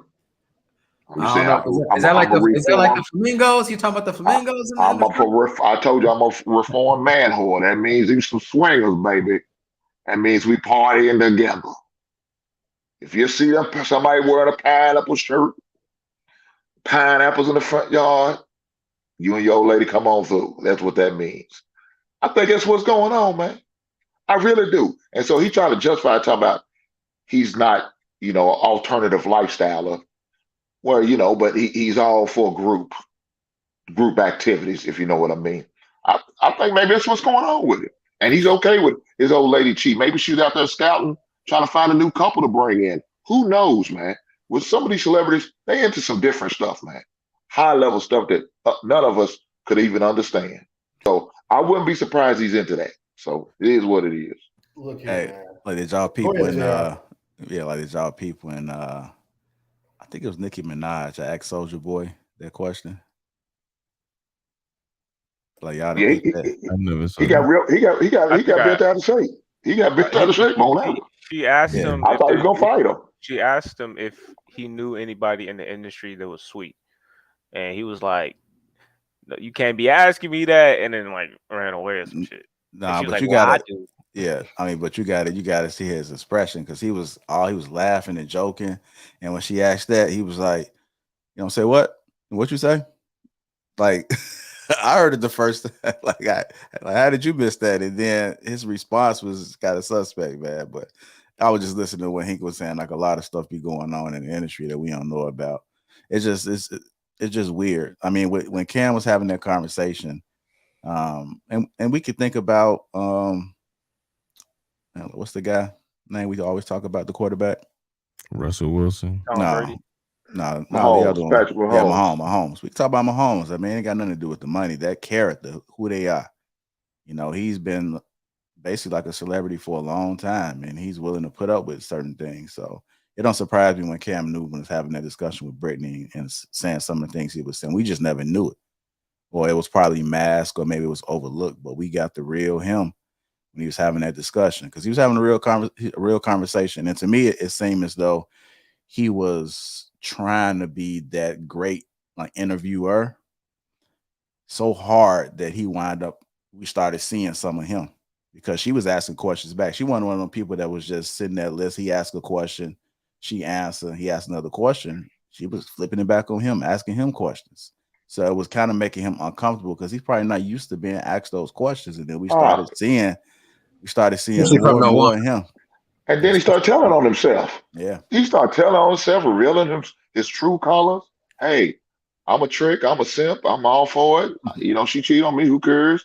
Man, come on, man. You a Captain Save Ho too. Well, I think he just Damn. wanted to be inclusive of hoes so he can keep fucking them. That's about it. Yeah.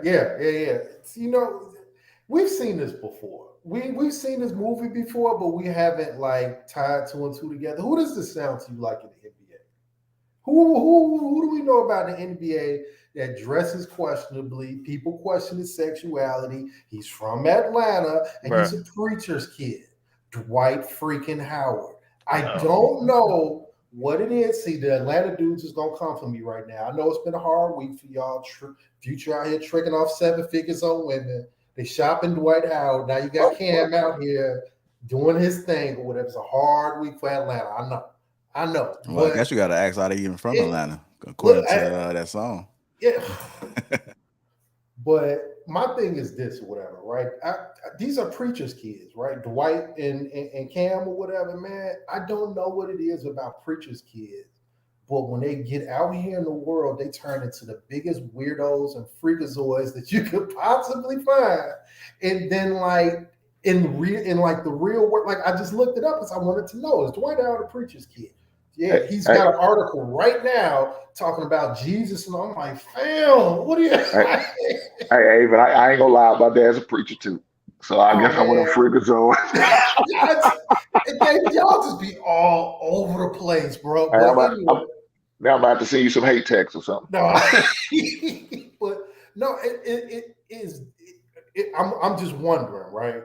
Is this an Atlanta culture thing? You know what I mean? Where it's okay, well, I dabble in this or I enjoy that, but because of that Southern Christian, you know what I'm saying? You have to carry yourself a certain way down south. You can't be completely out there with it. That gets these guys confused or trying to live double lives or whatever, man. Or like how many? I'm pretty sure if I Google Atlanta preacher, it turned out this happens all the time apparently down there where you got guys living lifestyles where they reckless with their marriage. They might be dabbling in the bisexual world or whatever. I mean, the man comes to press conferences dressed like somebody's mama, bro. Like at one point, are we just gonna say this is what he is, bro? But he can't. But he can't because that's that Atlanta Southern. We can't roll like that thing or whatever. You know, I don't know. I don't know, man. But I see commonalities and I see parallels between him and Dwight Howard that are just yelling at the top of their lungs, man. Yeah, I think a lot of people, man, they're able to move a certain way because they're not attached to anything. You know what I mean? Like, let's say he is a preacher's kid, you know, he has family, you know, tight knit. It's certain things that you can't just jump out there and do, you know, and I think a lot of people are easily able to go out there and say what they want to say and do what they want to do because they don't have anybody to quote unquote answer to. You know what I mean? They don't have to come back to the family dinner and look people in the eyes like, yeah, man, I just said that. You know what I mean? Like, so I think I would agree with you, Avon, in that regard. So do y'all think that Cam is trying to be like an advocate or try to say that society needs to be more on the understanding side with these women and their behavior, or is he more defending himself? You know, I feel like it started out as he wanted to be like a catalyst for a conversation, and by the end, he was, you know, low-key defending his own, you know, his own behavior. So, you know, is it productive? Is there anything that the general man can take from it, or did it turn out to just be a Cam and Brittany thing that they working out on their own? I mean, I think the general man has all those circumstances that they're going to have to face if they haven't faced them already. You know, you may be in a situation where you're married and your wife dipped out, you know, and you probably knew that she was going to dip out. You probably did something to push her in that direction. You know what I mean? So when that comes, you have to decide if what I did was worth, you know, do I feel disrespected? You know what I mean? If you created a behavior that influenced that, then you have to look yourself in the mirror and say, yo, am I willing to walk away from this knowing that I played a part in it because I feel less respected? Am I willing to, you know, work? Every man's going to be faced with that. And, you know, you have to make that decision on what's ultimately, you know, your goal. Like I remember I asked my homeboy the same question, like, you know, if your wife cheated, say if you cheated on her, and then she cheated, would you leave? And he was like, yeah, if she cheats, I'm leaving. And the woman would be like, well, when you cheated on me, you know, I stayed. And he was like, well, you should have left. You know what I mean? Like, I didn't tell you, you should have left. So It's what you can stand, And Do you think it matters? Let's say you just starting to meet a woman and she is a cheater. You know what I mean? You start to hear some of her past relationship histories and you piece it together that, you know what, this woman's kind of a, you know what I mean? She kind of step out on dudes every time she get to messing with them. You know, do you think that Cam would mess with that chick too? You know what I mean? Is that something that people should be trying to overlook and work? I'm gonna work with you. You know, I'm gonna be that different dude, or you know, He's not putting a ring on none of it. He just want to pipe, bro. It's called game, bro. Yeah. Comfortable lies instead of uncomfortable truths. And that's the thing too. I mean, I think, essentially what Sway is saying is like, you'll play that game to make them feel comfortable. You'll be honest about things and forthcoming about things to allow them to drop their guard so that you can use that to your advantage, if that's what you're trying to do. So that's what it seems like. I think that's what Sway's point was. Cam is appealing to who he knows he wants to mow down, So it's like, Cam ain't worried about that. Hoes love other hoes. They love when a hoe finds another hoe, and you know what I'm saying, and they realize, oh, okay, you know what I'm saying, like this is what I do that too. That takes a lot of pressure off the situation. So he probably went into it like, oh, okay, this is how you roll it. So that means if I go over here and do this, then we're cool. A lot of people actually low key roll like that. They look for other people who have the same sexual history and standards because now there are no expectations. There's no standard to meet or whatever. And that probably just makes it easier for him. You know what I mean? He's looking for the path of least possible resistance. That's it. That's all that it is, man.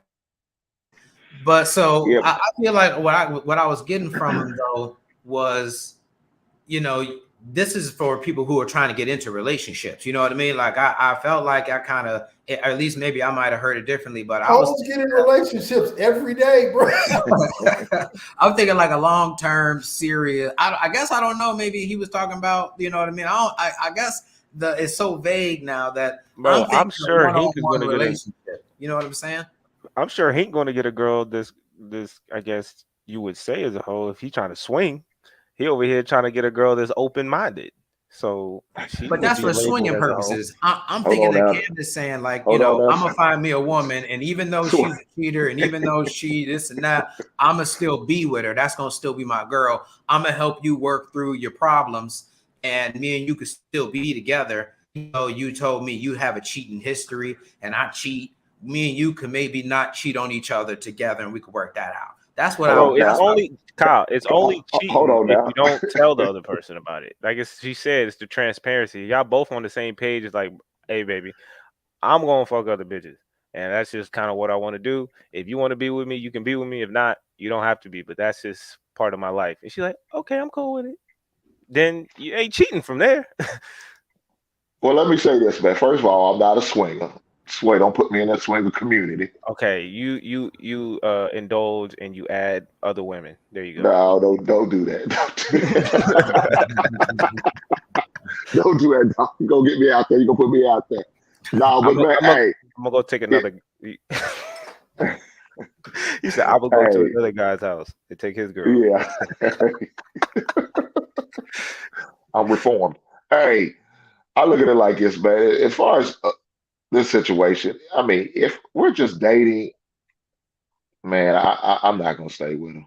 I'm not. I mean, and maybe another reason why he's staying because he's waiting for something better. He's gonna keep the same old booty action around till he finds something better. Maybe that's the case. I don't. Who knows? Maybe that's what he's going to do. And once he finds better, he's going to say, "Hey, I tried to make it through this cheating thing. It just didn't sit well with me. And I couldn't get over it, so I got to move on."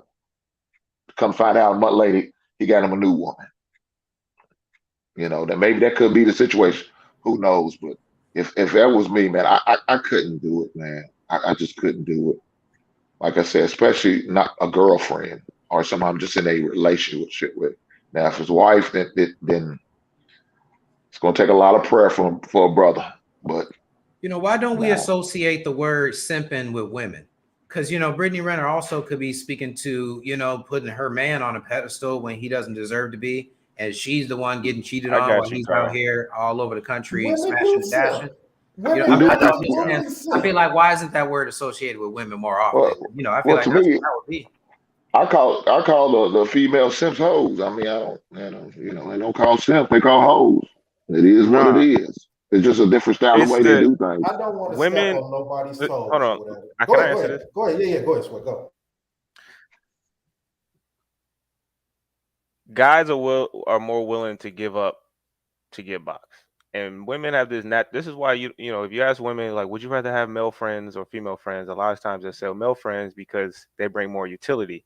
Women have this instinct in their head where they can understand that they don't want to feel like they're getting a bad deal, so they're less likely to give more.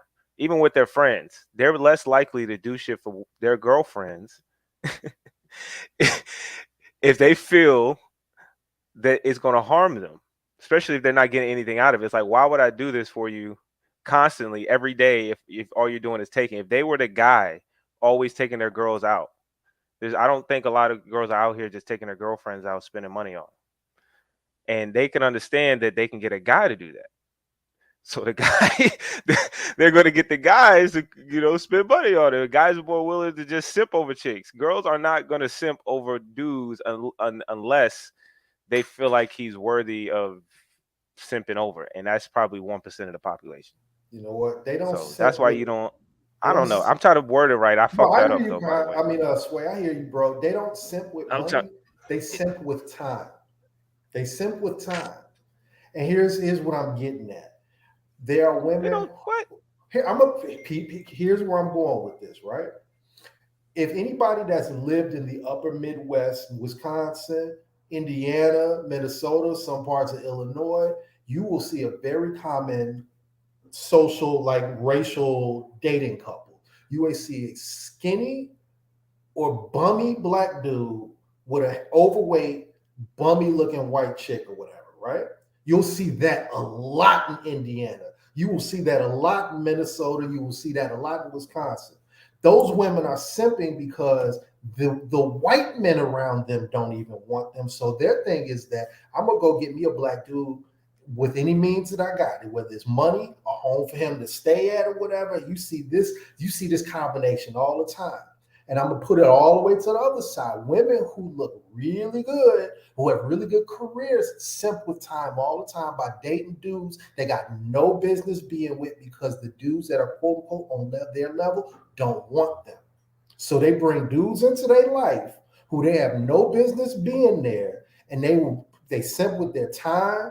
I'm going to spend my time with this dude who's not on my level financially, professionally, and all the time because they're lonely because the dudes that they really want don't want them. Women simp all the damn time, bro. It just looks different.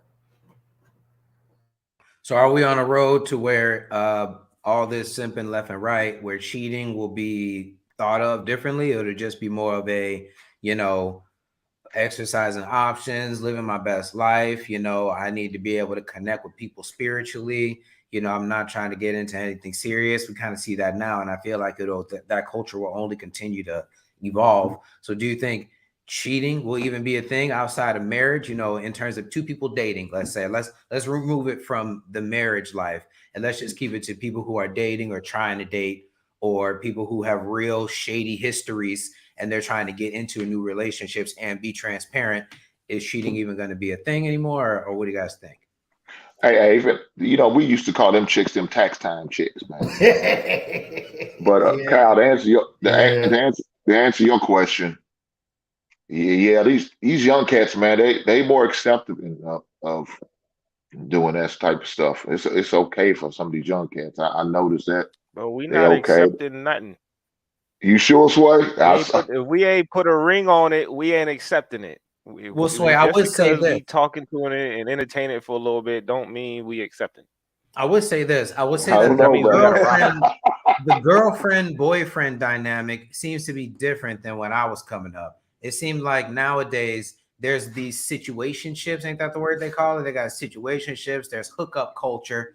And that wasn't really a thing when, let's call it in the late 90s and all the way through the 2000s. You was maybe busting somebody down, but it really wasn't a situationship or nothing like that. And so what I'm asking is, because there's this hookup culture, and because there's these situations where you're really not dating, you know what I mean? Is that going to grow to where cheating is really just a thing that happens between married people? Or is it, is it just a phase? You know what I mean? What is the future? What the conversation that Cam and Brittany had, what does that tell you about the future of dating? Man, I see some of them young cats, they cuffing up. Man, let me say this. I seen them young cats cuffing up a girl that their boy just broke up with maybe 2 weeks ago. Dude, y'all supposed to be friends, and now your friend is dating your ex-girlfriend? Man, there's no way we would do something like that. So that's why I say they more accepting of cheating and all that. And they'll pass them through like, damn, what type of shit y'all got going on? But I don't know. I mean, maybe it's just a incident that I've seen one time, and it said, swear you could probably say more than I can about it, though, big bro.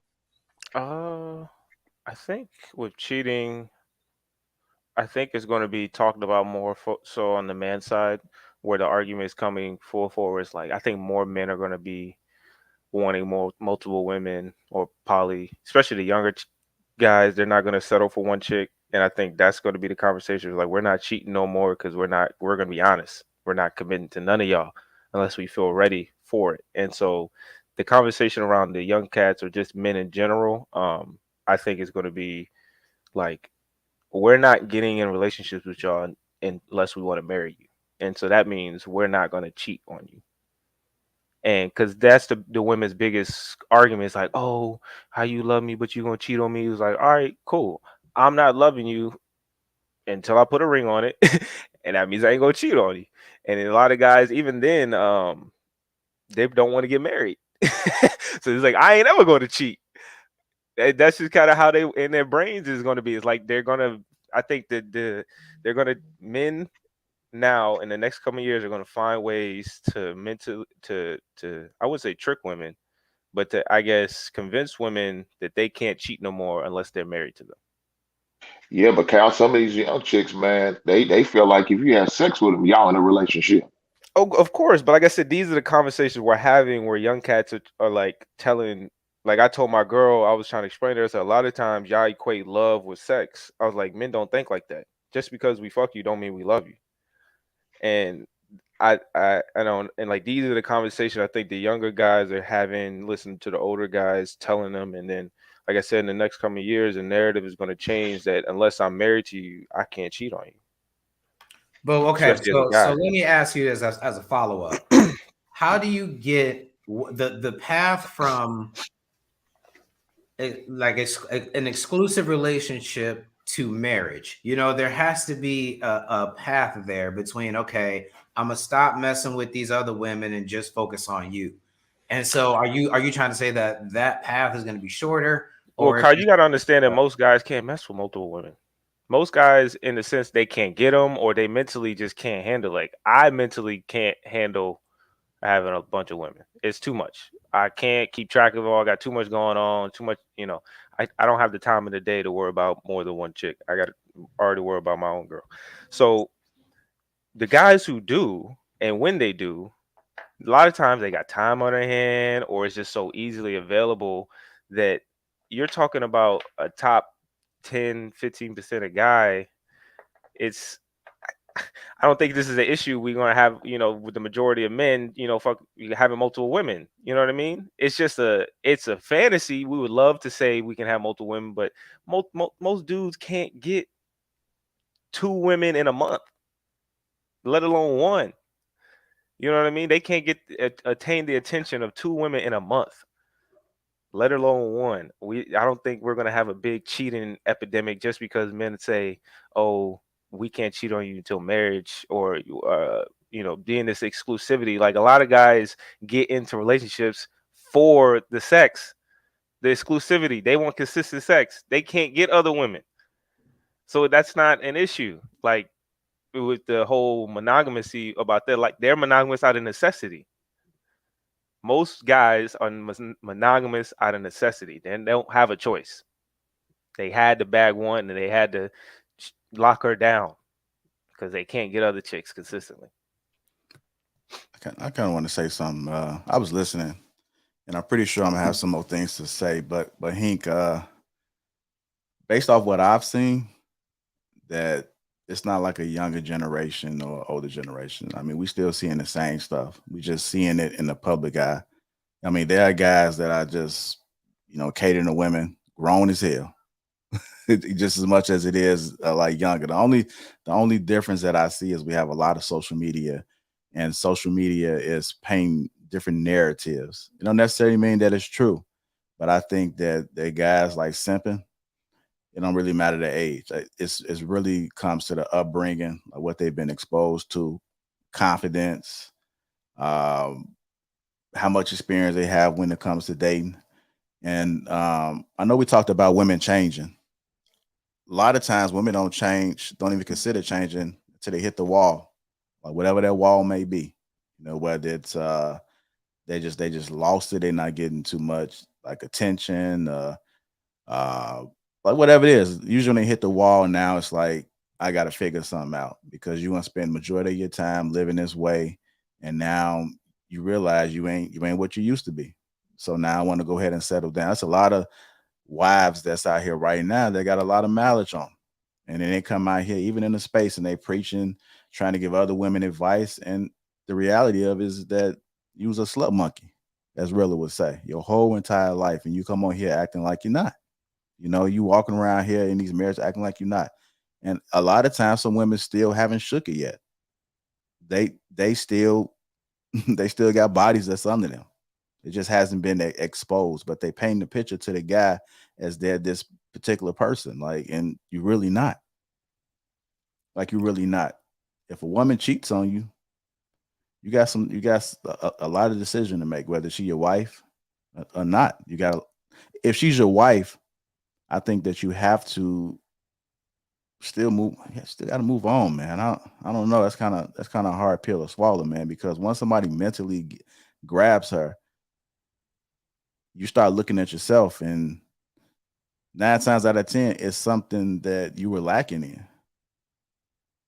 And that's just the reality of it, man. You just got to just accept it and be like, man, shit, it is what it is at that point. Yeah, that's why I said, I mean, but then if it's my wife, there's got to be a lot of prayer, man. They might have to do I might have to call my Catholic priest, and he might have to throw the water on me, and we might have to have a seance or something. I mean, really, because I don't. It's going to take a whole lot for me to stay around. But man, like I said, if it's just a girlfriend, oh, your ass is gone. We done. Like you said, I'm done with it. You can call it what you want to. You could call it misogyny. You could call it patriarchy. But for the most part, an established man with a reputation and a career does not want the community, specifically the male community around him, knowing his wife is available. It just is what it is, man. It's just one of them hard truths in lives or whatever, where it's a double standard. We as men have to accept certain double standards about women. This is one that women have to accept about us. This reflects upon us as professionals, as brands, as men in the community. It just feels different. If you're a man in the community, you're a respected man in the community, and you step out, you can repair that, because it really doesn't. It damages you as the individual man as far as your trustworthiness. But the narrative is, okay, well, we got it back together, and it was just a glitch in the matrix, and we pull it all back together. If it's your wife out there and everybody knows she's available, it takes away the respect level the community has for you. You know what I'm saying? Because think about it. If one of your homies or one of your work colleagues, and you knew that his wife was a 304, and everybody knew she was available, you as a man have less respect for that man as a man. You know what I mean? Because you're not controlling your household. We can't respect a man that can't control his household. Now let me ask you a question. Playing devil's advocate, as far as the men in your circle, at the age that we are, I figure we're all around the same age range with the exception of Sway. Do you have less respect for a man in your circle if you see that he has quote unquote a good wife and he's cheating on her, like he's, Well, repeatedly? here's the thing, right? I think it depends on the nature of it, right? So if it's some chick on the side that he's consistently with, and on some levels, whether passively, aggressively, or in real time, that she has said, look, I'm trying to maintain my household, maintain my marriage. And if he needs to go out and do this once a month or once every 2 months or whatever, damn her. I'm still the queen of this household. You know what I'm saying? Like that's the part, you know what I mean? But if this is just a dude who literally every time y'all kick it on Friday night, he got 2 or 3 strain, now I'm worried about his self-control. You know what I'm saying? It's like it's just how it's implemented. Because a dude like that will have you in some shit. You know what I'm saying? Like, so I think it really depends on the venue and how it's applied. You know, that So with either of those situations, do you have the same respect for him? Whether it's my respect consistently, is under the radar or whether it's reckless, does your respect drop either way? my respect stays for the guy who keeps his household under control. So what I mean by that is, okay, if I know I see him messing with the same chick for 6 months on the side and he got a wife, I would assume 2 things. The wife don't know, but women know. You know what I mean? You can only get away with that monkey ball ish for so long, right? So I assume 2 things. She knows and she's cool, and she doesn't know and she's dumb. Either way, it ain't got nothing to do with me, right? So I kind of respect that a little bit more than the dude who got a wife at home, who that wife is loving on him. She don't know, and he's just out here smashing everything. Because that tells me you only respect your wife enough to you got 4, 5, 6 of them. Whatever you bringing stuff into the household. At least maybe with one, he's wearing protection, and there's some sort of arrangement. Like the other way, you just out here just embarrassing everybody, and including himself. So I think my respect level would be more for option 1 than option 2. With me, and man, Jay, that's a great question. Uh, would I lose respect for that individual? Yes, I would. Now, if that's my friend, and like you said, all of us more mature guys, an exception of Sway, but he got mature mindset. As we call him a friend, if he's a friend, we're gonna have a conversation, man. If I love you and I call you my friend, then I'm gonna talk to you. And I will hope you would do the same for me. And have a conversation. Hey man, come on, dog. I mean, is this what you really want to do? Now I'm gonna advise you, hey man, you might want to cut it off. And hopefully you can cut it off clean without no issues. But if you can't, man, you need to be the first one to tell your old lady what's going on. And don't let it be heard from another woman. But I would have to have a conversation with the man. Yeah, I agree with Hank 100%. You know what I mean? If that's my friend, if that's my, somebody who I really call a homeboy like that, I would just bring it up like, hey man, how's everything? What's going on with X, Y, and Z? I might try to, get a little bit of the story before I have a judgment about it. And if he say, yeah, me and my girl going through it, we about to, separate or something like that. Okay, cool. But if he say, oh yeah, she good, she at the house, you know what I'm saying?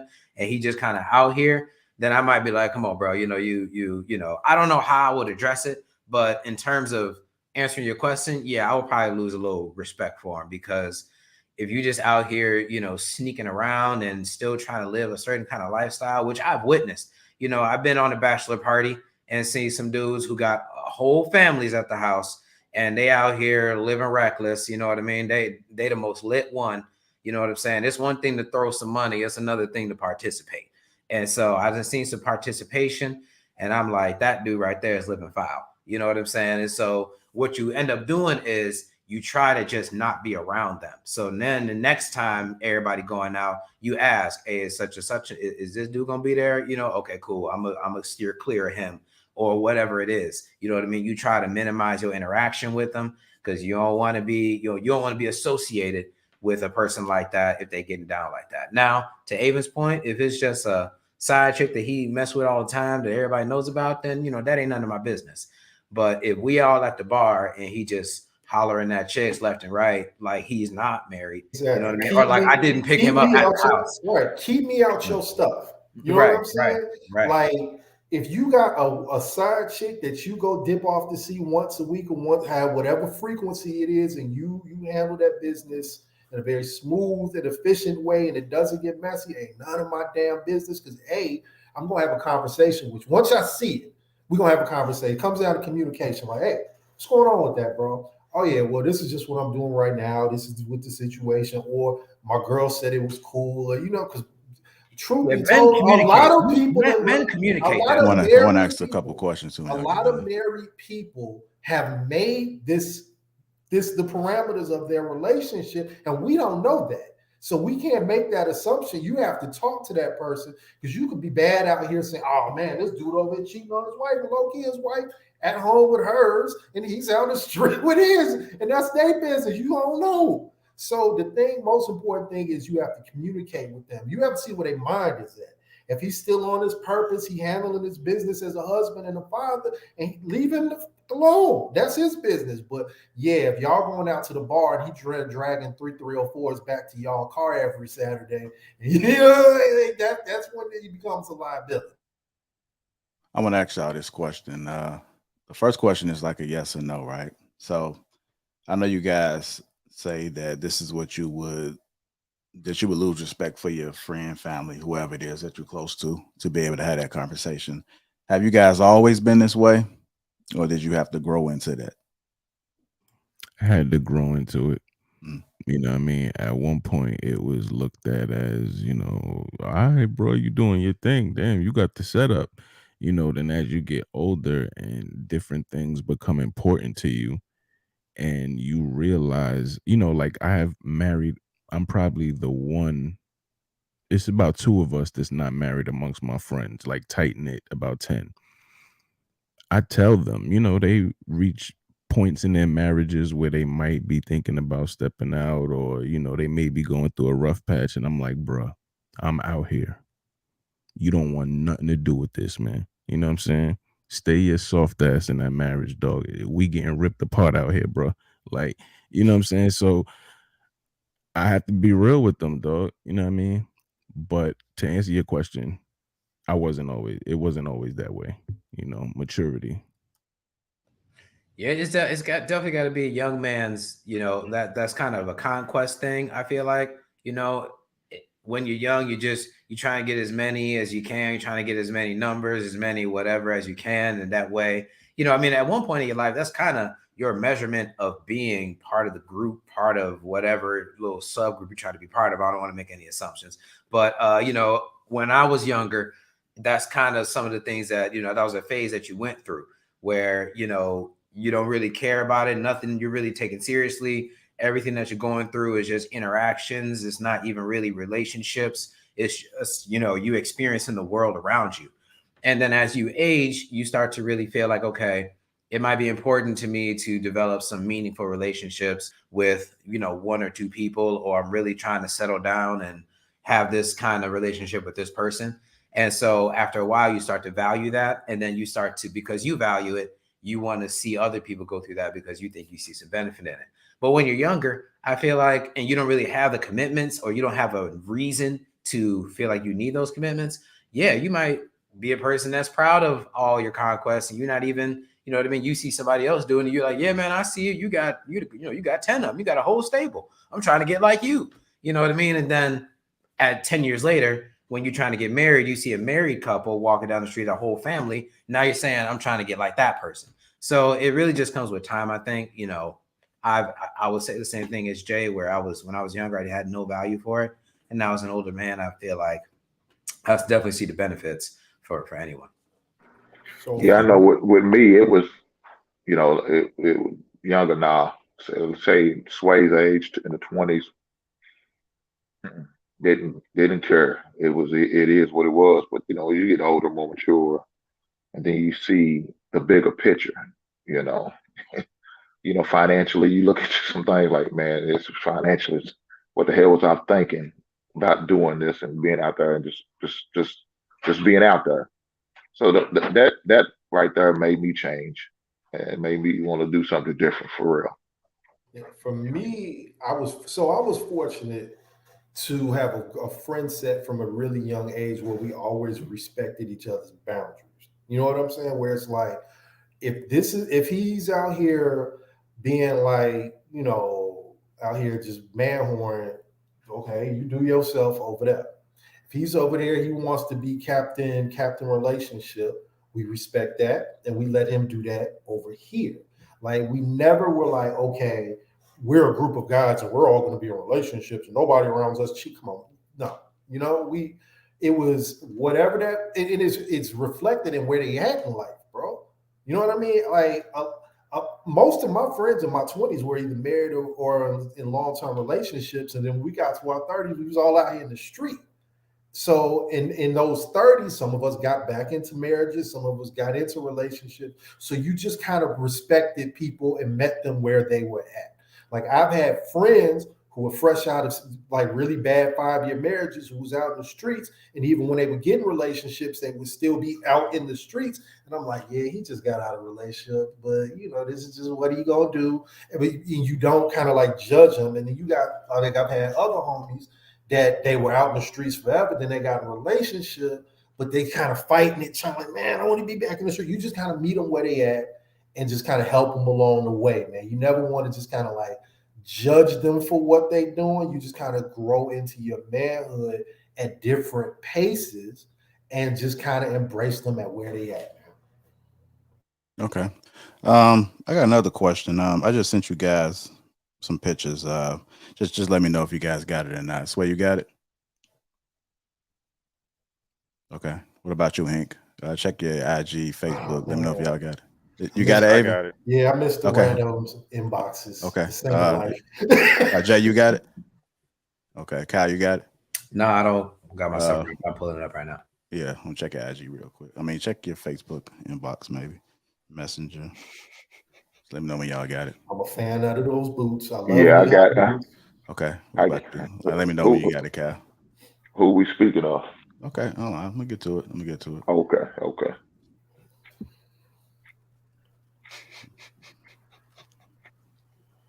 But hey, man, what? Hold on. Let me take this moment. Okay. If you guys are just tuning in or have been tuning in, make sure you guys hit that like button. Right now, I have the gentleman checking out these couple of pictures that I sent, and I got a follow-up question that I want to ask them. You got it, Cal? I can see by your face like you got it. You got it? Yeah, I bet got it. No, I'm sorry. Go ahead. Yeah, go ahead. Okay. All right. So he'd have made love to her. He got it. You gotta come on back, Cal. Don't be I'm trying to get you one off now. He got that Jergens. Yeah.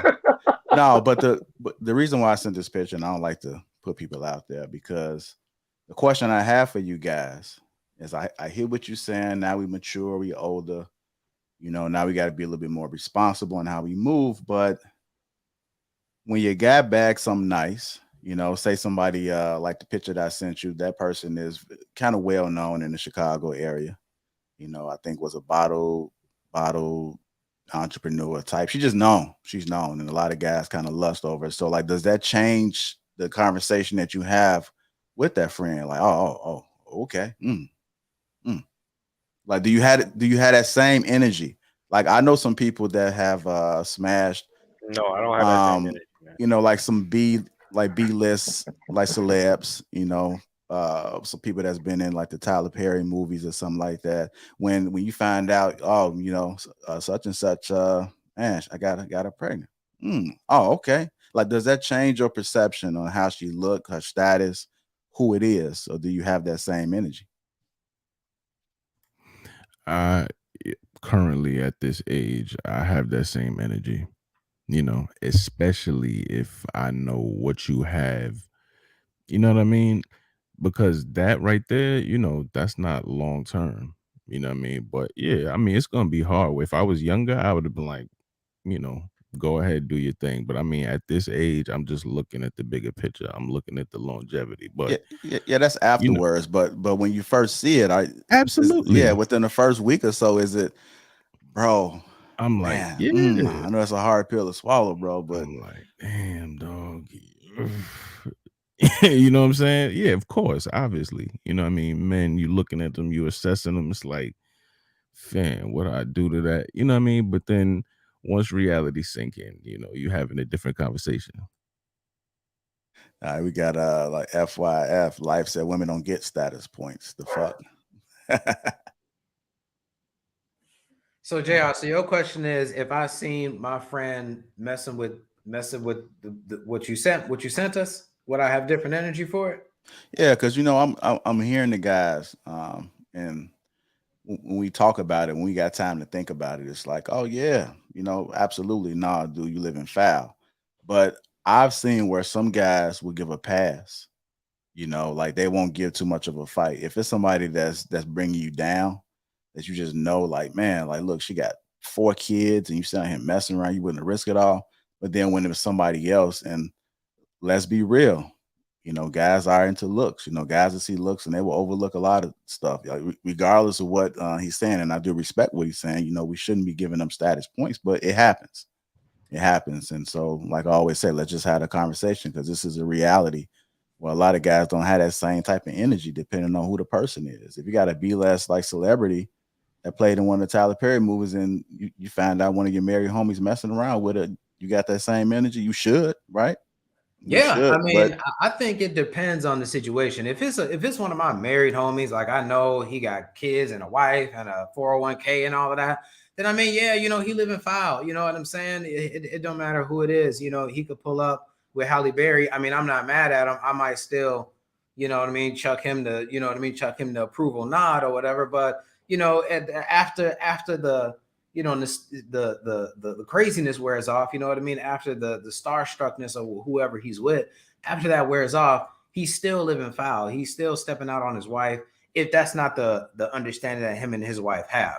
If it's some dude dating and he pull up with whoever, then that's different. You know what I mean? They kind of just out there. But if you a whole married man and you know what I mean? Let's say you got a thriving business and you go to some, let's say you go to an expo and some B-list celebrity woman walk up on your booth and she really like you, y'all struck up a conversation, and later that night you smash. Well, yeah, you live in foul. You know what I'm saying? You cheated on your wife. That's just how that goes. So we may not be mad at you from a conquest standpoint, but you still live in foul. If I'm your friend, I'm still gonna be like, man, that's what you want. That's what y'all did. So I guess he'll still be my friend, but I'm gonna lose a little respect for him just off the fact that you presented yourself as a family man. You presented yourself as this kind of person, and now you're not that person. You know what I mean? I'm not just gonna be blind, even though it's none of my business.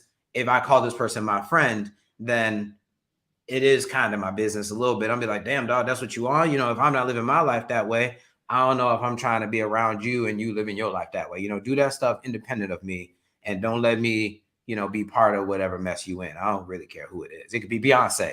I'm like, damn, dog, you put Beyonce, that's cool, but you smashed? Oh, wow. Okay, well, all right, if that's what it is, and then I leave it alone.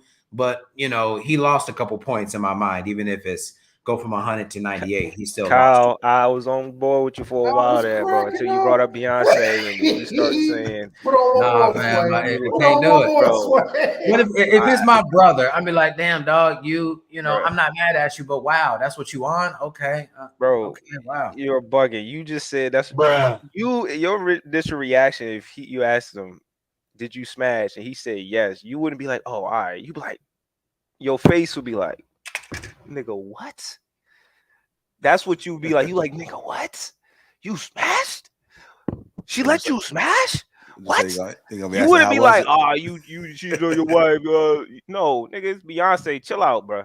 Nah. Beyonce would be shocked, and you'd be like, "What's her number?" You'd be like, "How did you talk to her? What's her number?" You'd be planning like, "How could I be in this situation? Like, what do I need to do?" Like, we're gonna be asking her, Raw. It was good. How was it?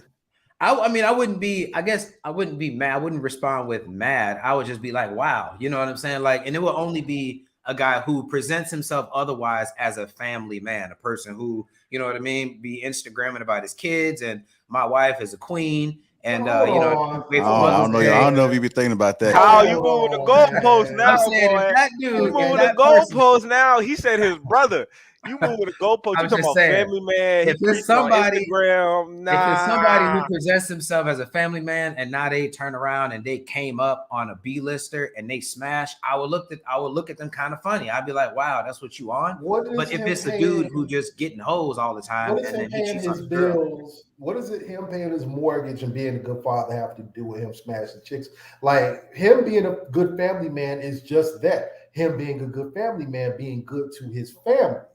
Now, what happens between him and his wife, I mean, that's his family, but what happens between him and her is a whole different thing. You got dudes out here, you know what I'm saying, that's out here bad, that are good family men, but can't feed their kids, bro.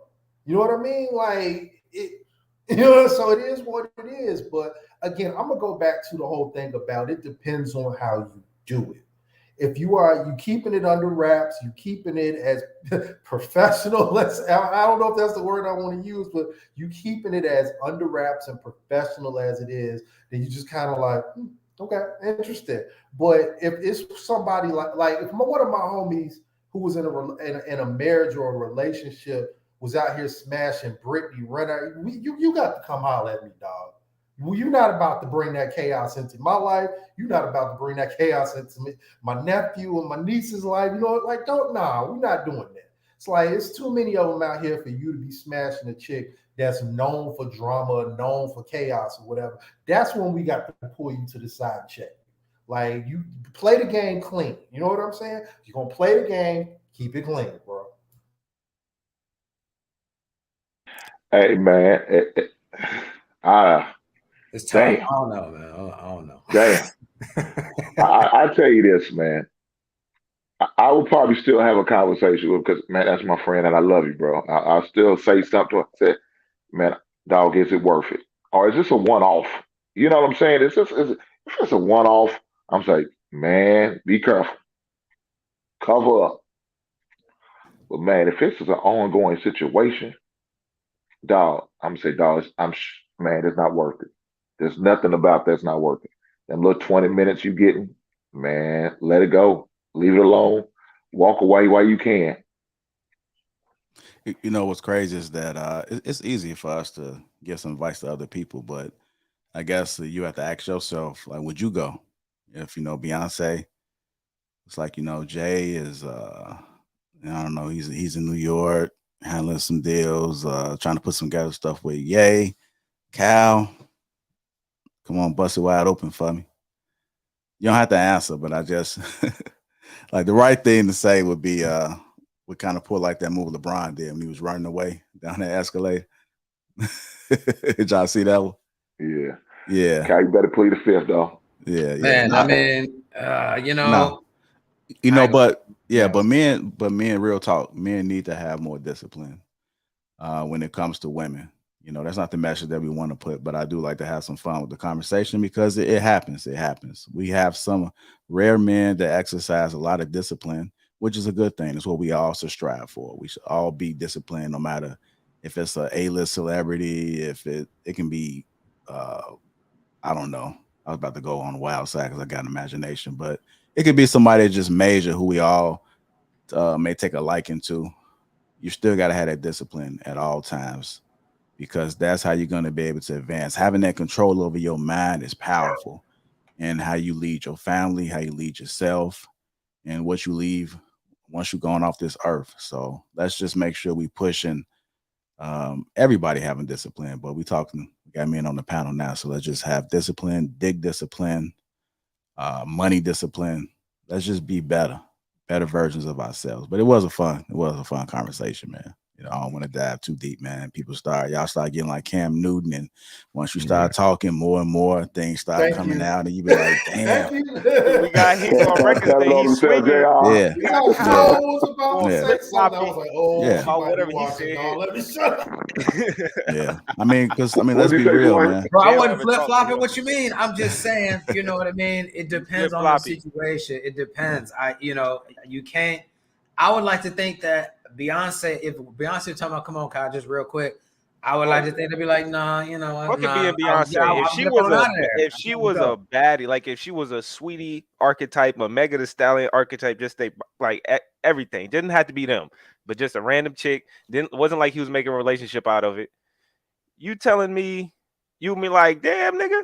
And he was like, yeah, I'm being respectable. I'm not doing nothing. It's just my wife know, but what if he lied to you? Be like, nah, this is my coworker or some shit. If that would be respectful, not even to tell you.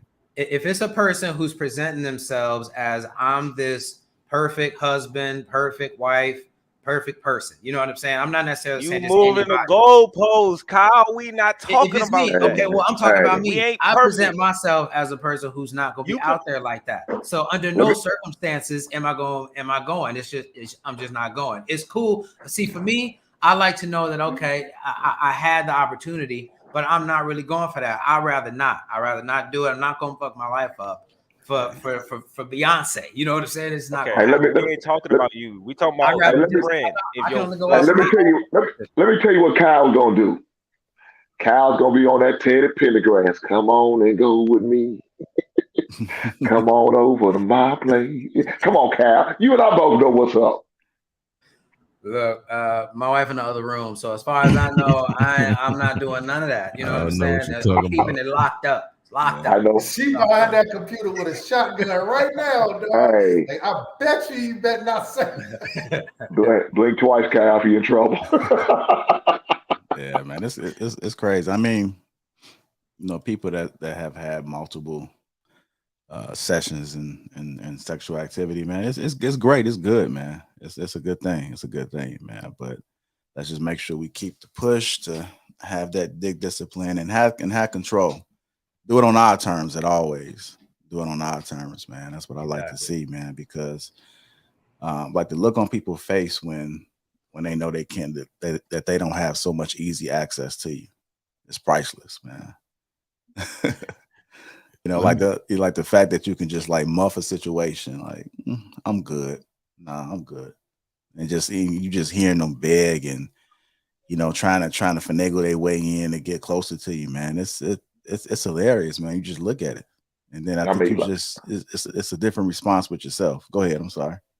No, you just like you said when you talk about LeBron, man, how funny that situation was. How running up out of it could have been a thing. Y'all come on through it. Would have been a problem.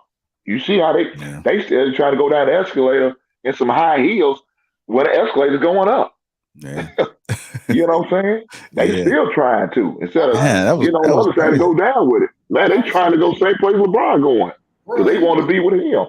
Hey, he was protecting his brand, not his wife, dog. Real talk, he was protecting his brand. I feel like a lot of dudes. I mean, we may not have brands, but people you're like, yo, chill, bitches. I can't be doing this in public. Go, man. You gotta be doing this back door.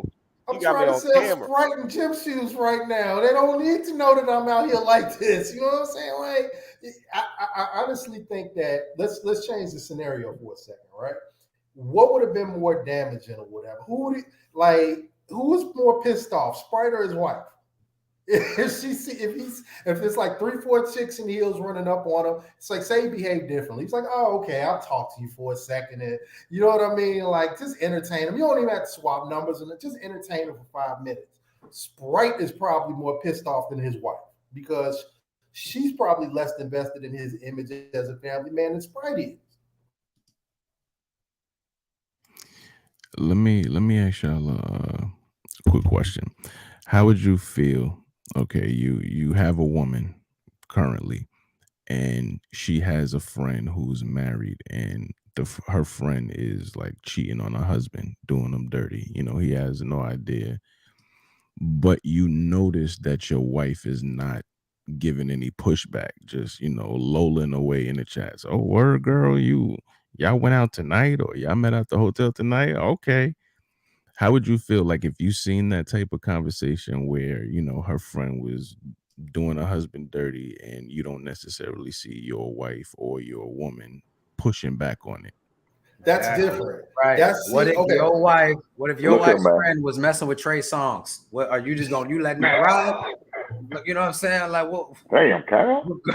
Go ahead, Ethan. That was random as hell, bro. Okay, so here's You already what know I this. will- We don't care if it's the plumber down the street. We don't care if it's Drake. We don't care if it's the president. It don't matter who. It could be the high school gym coach. They all the same. They all men in our heads. They can't cheat, bro. They cannot have sex with another man, and we can mentally get through that shit without looking at them some type of way, trust issues for the rest of our life, something. You know what I mean? I want you to mind your business. I guess to Jay's point, that's what I want to Jay's my wife point, to do. I wouldn't mind her business. Hell no, we ain't even talking to that woman no more. You is not associated with cheaters. You done with that friend. That's what I'm Let me say this. It depends on the relationship. To me, that's how I feel. Depends on how close I know they are. If they've been, tight 20, 30 plus years, and I'm looking at you sideways. Why didn't you say anything? Why didn't you address this? Why don't you, call up to the carpet on this situation? What's the deal? I mean, if you call yourself a friend and you just let that pass and not say nothing, then I'm about to question you. You know what? They don't want to. They don't. It's a karma thing. Some low key though. They don't want to. No woman often wants to be responsible or the catalyst for someone's marriage going left. Like you know how that is. A good man is hard to find. I don't want to break up the family or whatever. So I think most of the time, most women, they know, and they just kind of let it ride because they want the woman to kind of be the steward of how that goes down. If it's the end of the relationship, or they just gonna keep rolling, and they don't want to be the catalyst. You know what I'm saying? For things going left. Nobody wants to blow up a family. I know most men don't want to, because that's basically how I roll. You know what I'm saying? If I see you out here living that way, like I said, as long as you're not damaging yourself, your reputation, or my reputation being connected to you, I mind my business, bro. You know what I'm saying? I mind my business, and I would think for her, that's what she needs to do. All right, last point. The husband calls you.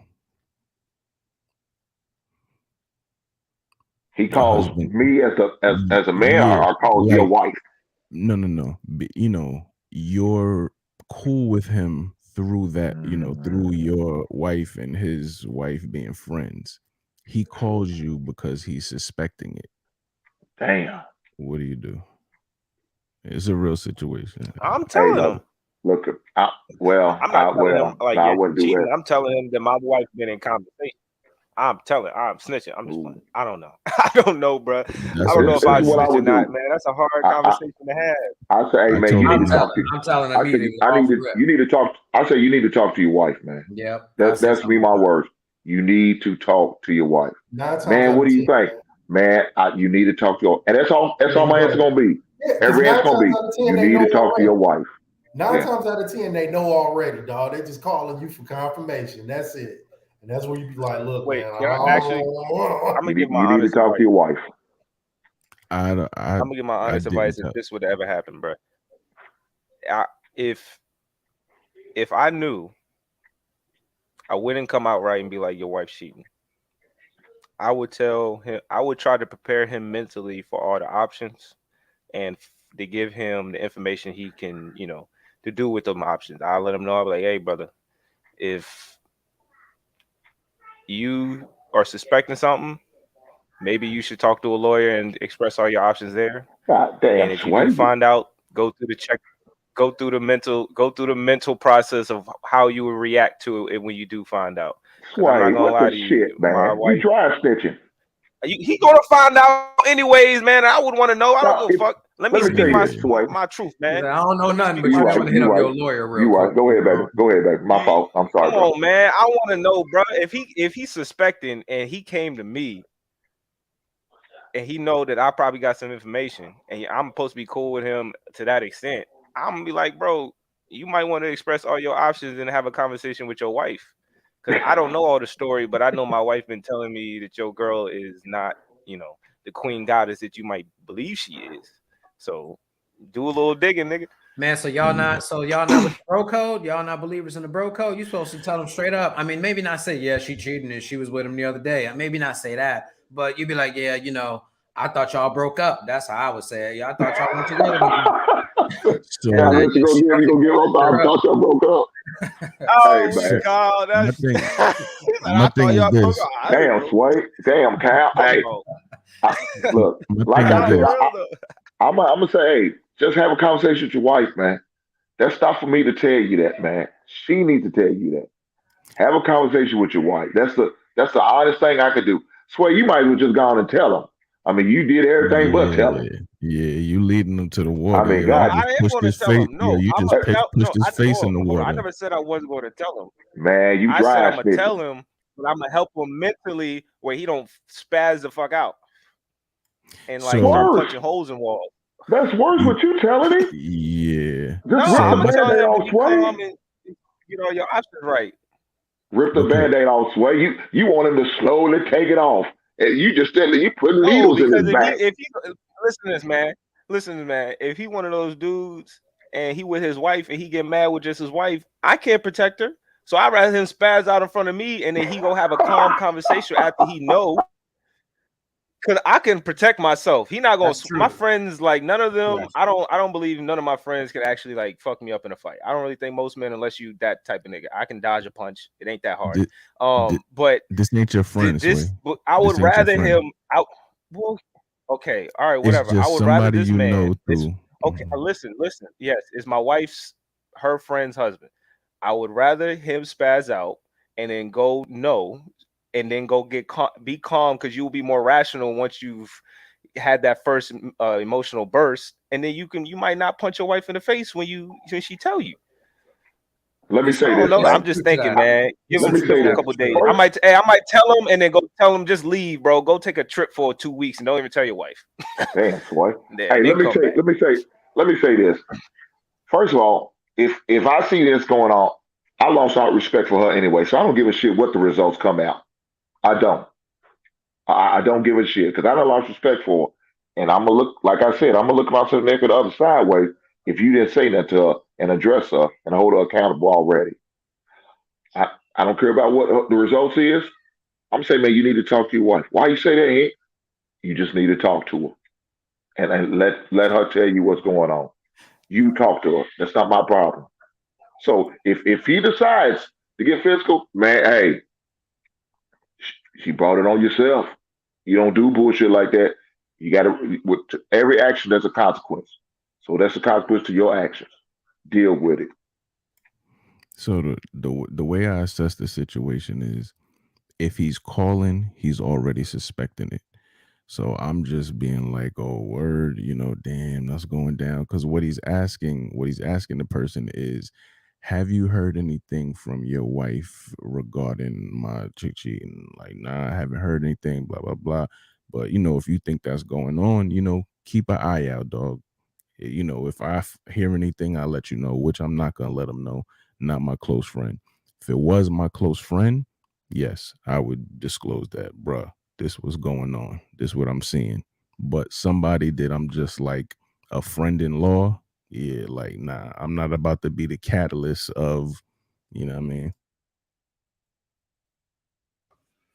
I mean, it's tough, so do we not want them kind of people in our lives? Like, where do we cut the, if it's not necessarily our business, what they doing, at what level are they a friend of yours? Or what level are they just an associate?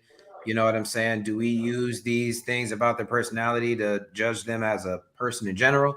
You know what I'm saying? If a dude's cheating on his wife, how long can they be your friend? If they say, yeah, man, I'm just kind of out here, you know what I mean? Then she don't know, so it ain't a big deal. How many times can they hit you up to hang out?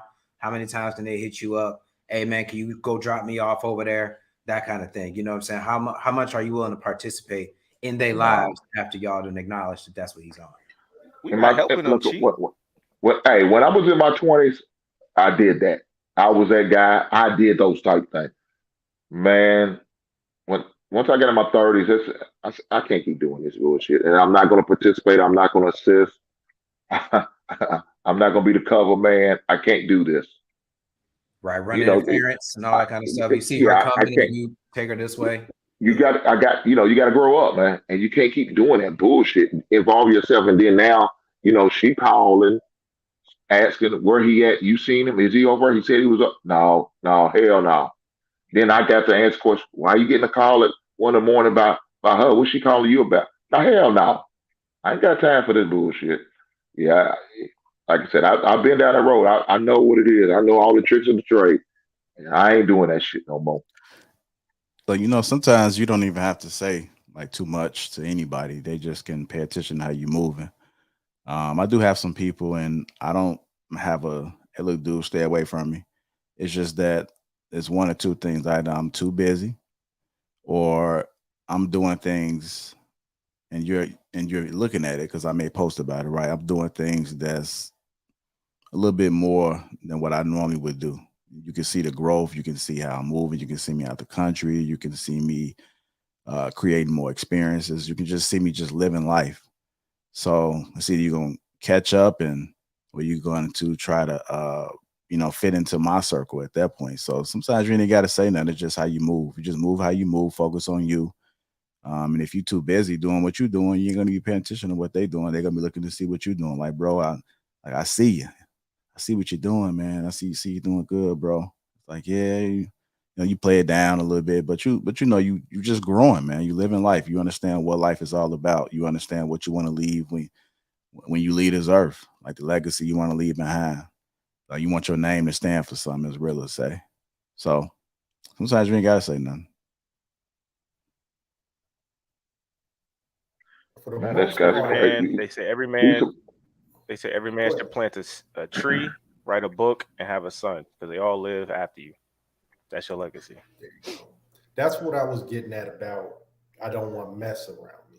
You know what I mean? I don't make judgments on what other men do as far as like how they move with the significant others and the marriage and all that, whatever. It's like, just don't be messy. You know what I mean? Like if you're messy with it, then we can't occupy the same space, man, because now you're disturbing my feng shui and all that. And just, like I'm 42. I don't have time for you to be hiding at my house. You know what I'm saying? Like you can't come hide at my house from some chick, bro. You know what I mean? Like there has to be a certain point where the people around you that are dysfunctional and messy have to just fall off. Like a lot of these hypotheticals, I probably can't even relate to them for the last 5-6 years of my life because most of the people around me are mature enough not to be in this shit. You know what I'm saying? Like they just move different or whatever. But I like to go back. It just you have to have a higher standard of the people around you so you don't encounter this. You know what's I hear people say this and it makes me think sometimes, right? Because they'll say don't hang around certain people because they will influence you. I'm kind of on the fence about that because I to me, can't nobody influence me to do anything that I don't want to do. So I do understand when it comes to like negativity, you have a choice, just like you do in life. So whether that situation was there or not, there's gonna be plenty of other situations where you got to make decisions. So what's the difference, right? But then I do understand on the flip side of how you can learn things from people. So when it comes to your growth, you surround yourself by people that are doing better than you. You can learn something from them. But when it comes to a negative situation, it's like I know that it's negative. I'm not going to see nothing that I haven't seen before or understand the consequences of it. Like, can't nobody influence me to do anything. I'm doing that because that's what I want to do. I'm owning up to it. And once you make that decision, you got to live with it, right? So I don't know. I'm just curious. So I can answer. So before I was in the current situation I am, everybody knows I was very much a red pill, do me, you know what I'm saying, type dude. And some of my male friends weren't with that. You know what I mean? They were married guys, And a lot of them, like my homeboy, one of my homeboys jaw dropped when I was telling him how I was moving out here. I'm like, man, I just mess with this chick. I keep moving. You know what I'm saying? Like I'm not about that relationship life or whatever. And he took it for what it was, but he knew it would never apply to his life. And that's the thing. You have to be so strong in your fundamentals and your foundation where other people's influences. I mean, you could look at it and say, hey, that's kind of crazy, but I'm over here doing me. That's the way it should be. Nobody should be influencing you or pushing you to behave in a certain way that's counter to your moral compass and your base. You know what I mean? Like you have to be strong on that so you're not influenced by people. Hey, with me, you got to just categorize your friends sometimes too, man. Because if you, like Ava said, if you got friends that that's out there like that, and they don't want to change, you might have to give them some extension cord. Just let them be a little more distance than the rest of them. Hey, I just can't run with you like that. Because if you out there, you're supposed to be in a relationship or marriage or whatever, and you act there like you single, I can't hang with you. Because guess what? More than likely, I'm going to want to do some of the things you're doing, and I can't roll like that. I just can't roll like that. So you just got to categorize your friends and know what box to put them in, and how do you deal with them. You can deal with them on certain situations. Man, when it's time to go out, just go watch a basketball game. We cool. But we're going out to a bar, catch a band or something like that. I don't know if I can hang with them dudes because I know they on some different stuff. Yeah, man. Well, we'll see how that all continues to develop in this craziness. I don't know if Cam about to make it a habit of trying to interview these kinds of characters and maybe try to be part of the conversation, or if this was a one-off. I don't know if Cam is the greatest messenger for some of these stuff, but it's definitely a legit conversation in all of our lives. We definitely gotta, consider people's crazy views and their history. You know what I mean? And as relationships change, with some of us with children, hopefully we'll be able to, help steer them in a certain direction where, and maybe not so confusing. Because I know we all grew up a certain way with relationships, and it seems to be entirely different now. So we'll see. I mean, even you got a 12-year-old, so I don't even know what the next 10 years are looking like. It's terrifying. It's terrifying. Like I had the first conversation this weekend about kind of like this whole concept of, they think these young black boys get to 11, 12, 13 years old, the world start telling them they need to be a thug, they need to be a gangster to be accepted. I had to have that conversation this week, like, bro, man, if you don't take your ass in there and play Halo, and you know what I'm saying? This ain't you, bro. This will never be you. Don't do that. So it's terrifying, man. It's low-key terrifying. Yeah, definitely. I tell my son, don't give these chicks no titles. Don't give them no titles, man. They just let them be, because it's not worth, man. Like I said, you sleep one like they in a relationship. You have a long phone conversation. They consider you in a relationship with you. No, that's what. That's not what we doing. But don't give it no title, man, and enjoy life, and just enjoy being out there until you find the right one. Yeah. Well, before we get out of here, we do still have a little bit of sports going on. The NFL is still in the middle of a lawsuit filed by Brian Flores. But over the week, Brian Flores did get hired by the Pittsburgh Steelers. I feel like it's a great hire for the Steelers outside of all of the controversy. Brian Flores is a great defensive coach. He does have some love and respect among the locker room. And Mike Tomlin does, run a pretty tight ship. So I feel like, it's a great way to kind of still remain in the league. Plus, Mike Tomlin himself is a respected person within the NFL. So, it'd be a little different if Lovie Smith would have hired Brian Flores. Maybe the conversation would be a little different versus Mike Tomlin. So I think it's a great pickup. But what do you guys think this will make for the lawsuit now? Is he going to have to kind of drop this? Is it still going to be, can he do both? Can he be a defensive coach and still have an active lawsuit against what now I guess is 31 other teams? How's that gonna even work now? Yeah, I don't see him continue to sue his employer, knowing he got a job by the league. I don't see how that dynamics going to work. But like you said, it was a good pickup for Pittsburgh, and I appreciate Mike Thomas and another black man giving him opportunity, knowing he deserves that, and really shouldn't have been fired due to the situation. But as far as him continue to sue the NFL, I don't see that happen. I see you'll probably see in the next day or so talk about him dropping a lawsuit and moving forward from there.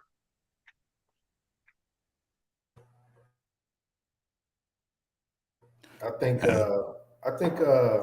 he's doing something actually really smart, man. What was the big criticism against Cap when he was going through this? Oh, does he really want to play? Right? Is he serious? Is he really serious? He doesn't really want to play. He just wants to be a social figure. I mean, this immediately throws that argument right out the door, because this is saying, I still want to coach. I still want to be involved in the process. I still want to be involved with change. And this is my passion. No one can question his passion for what he wants. I mean, the man took a significant cut as far as the position that he went to. If he's willing to humble himself and go from head coach to position coach, he clearly wants to be in the game. You know what I mean? So he immediately diffuses that. I think it's actually a power move by Mike Tomlin. It shows you how much power he actually has within his organization, because I don't know if any other coaches and any other team would have been able to go to their owner like, look here, man, I'm about to hire this dude that's in the NFL. And what you want to do?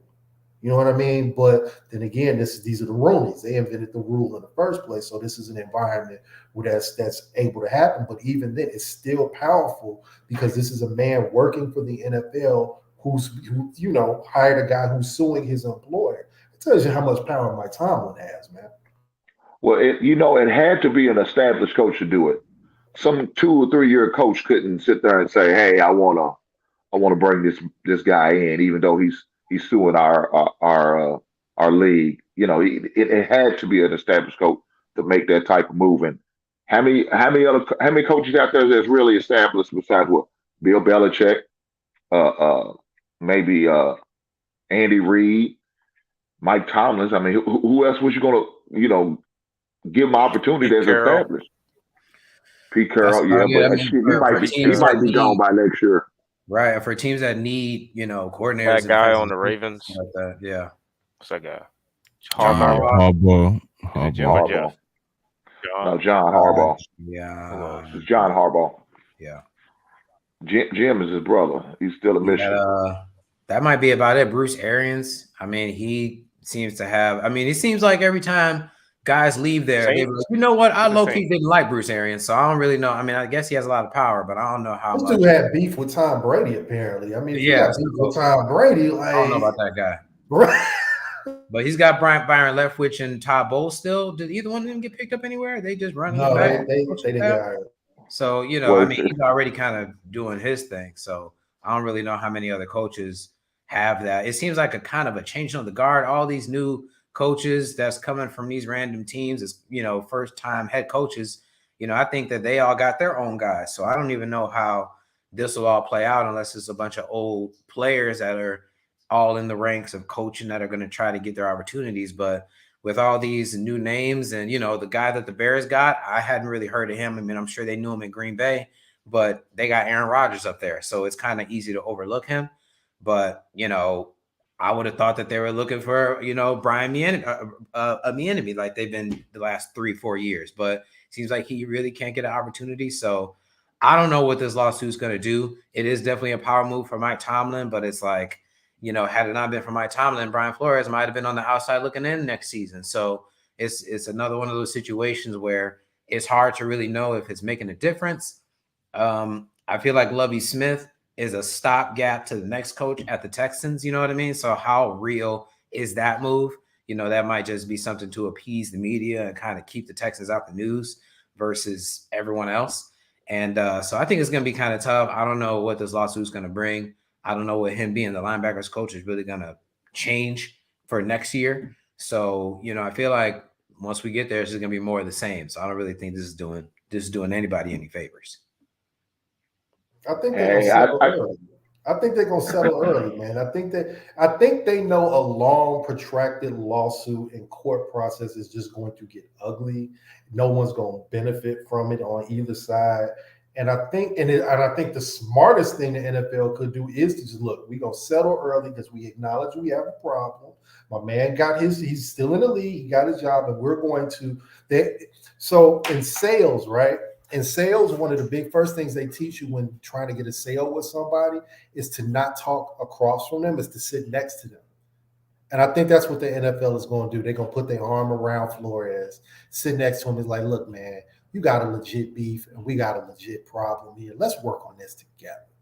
That's what's going to happen, man, because they saw what happened with the Kaepernick thing. That thing dragged on for years, and it made everybody muddy and angry and all. It wasn't productive at all. So they just gonna sit right next to him, put his arm around, and say, "Man, we messed up. Let's work on this together." And it's definitely not a case they could win in public opinion. You know, we already know they're gonna lose that case. Them Giants text them text messages was damning as hell, bro. Yeah. That hurt. So hey, what you say? They gonna pat the man on the head like a little boy. Say, "You be all right, buddy. We take his little job. Keep your black ass quiet, and we're gonna get you together. Don't worry about it." See, now remember what I said last time when we talked about this shit. I think he needs to continue to go through. I don't think he needs to drop the lawsuit, even if he is employed by the NFL. If you're serious about seeing other black men get opportunities in the league, continue this lawsuit. Don't drop it. Now, I don't know how that's going to work. I don't know about the logistics. If it was part of his contract, he has to drop it. Then damn him. Shame on him. I'm pissed at him because you ain't serious about what you're saying. You just in your feelings and in the moment. If you serious, you keep the lawsuit going and you pursue the situation. If you're not, then take your Clarence Thomas ass on somewhere. We don't need you. I think it'll silently go. I mean, I think it'll go away, but they will compensate him because it got ugly, you know.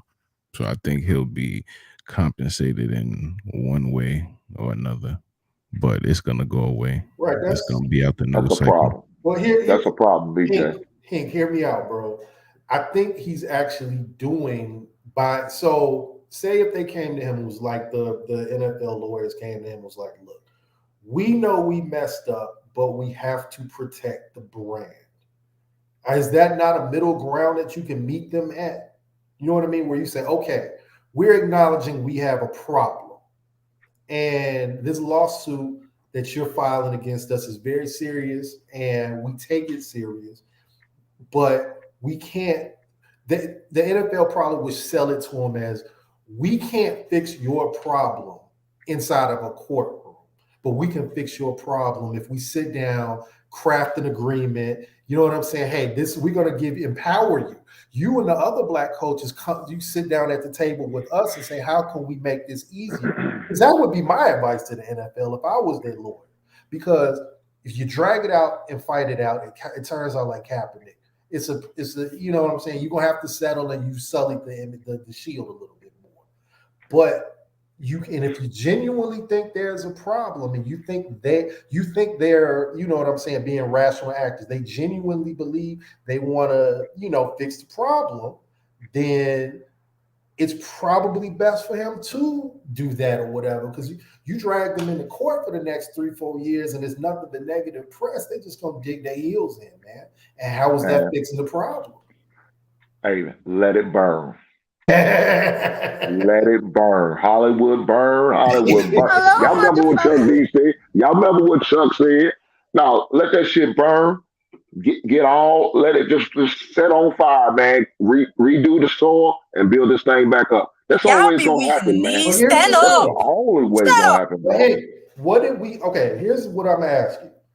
What did we as a people and what did black NFL players gain from the whole Kaepernick ordeal? What did we gain? What did we come up on? You know what I'm saying? He came up on about $50 million. The rest of us, however, I don't know what changed. You know what I'm saying? So that's what I'm saying. Hey, I'm trying to figure out let me tell you this. There's only two things and white folks respect. Money and bloodshed. That's it. And how you gonna get that money? Keep hitting them in their damn pockets. Hit them in the pockets, man. Pursue this lawsuit. Get all the money you can, and make them change. And part of the change is when they got to come out of pocket.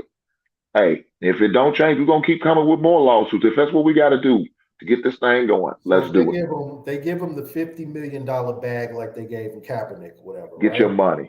They give them that. They cut quarterbacks with that kind of money on the books every year. You know what I'm saying? Like they got guys, they're cutting with $40-50 million signing bonuses every offseason. So I don't know if him getting a bag is going to change. I'm gonna say it'll change his life. I don't know how it changes Black NFL coaches' lives. That's what I'm looking for. I think it's gonna change because like that. Look, we can't keep taking these hits like this though. I mean, because what if one day these players start to nut up and man up, say, hey, if we don't see more coaches, you don't see us. What if one day that happens? They make a decision. Well, could you imagine what the league would look like then? To Avon's point, he was talking about Kaepernick saying, what did he do for Black people or the Black players in the NFL? Did every Black player in the NFL kneel or stand by his side and try to fight the same fight? Or was there only like a select few on each team that was doing it and then they were linking arms? It wasn't every player in the league, at least Black, kneeling, standing by his side and saying, yeah, this is fucked up, this is wrong, we all agree, we all in this, this is a clear understanding. That's not what it was. Well, what hurt that? We can't really get on him for fighting the fight and then they not really trying to be a part of the fight. And we're like, well, he took his bag. Of course he took his bag. He got shot 50 times and nobody came to help him. You got to heal, my guy. What hurt Kaepernick thing situation was Agent Orange. My guy. And we all know that. Agent Orange hurt that man. And when he made that statement, what he did, that really hurt his cause. So I mean, and I guess we'll see because I think the biggest worry isn't even maybe necessarily the rate of hiring the coaches, Black coaches, it's how they get fired, because the NFL, they could get 5-6 coaches in there. Probably next year, we'll probably see a big wave of, minority coaches.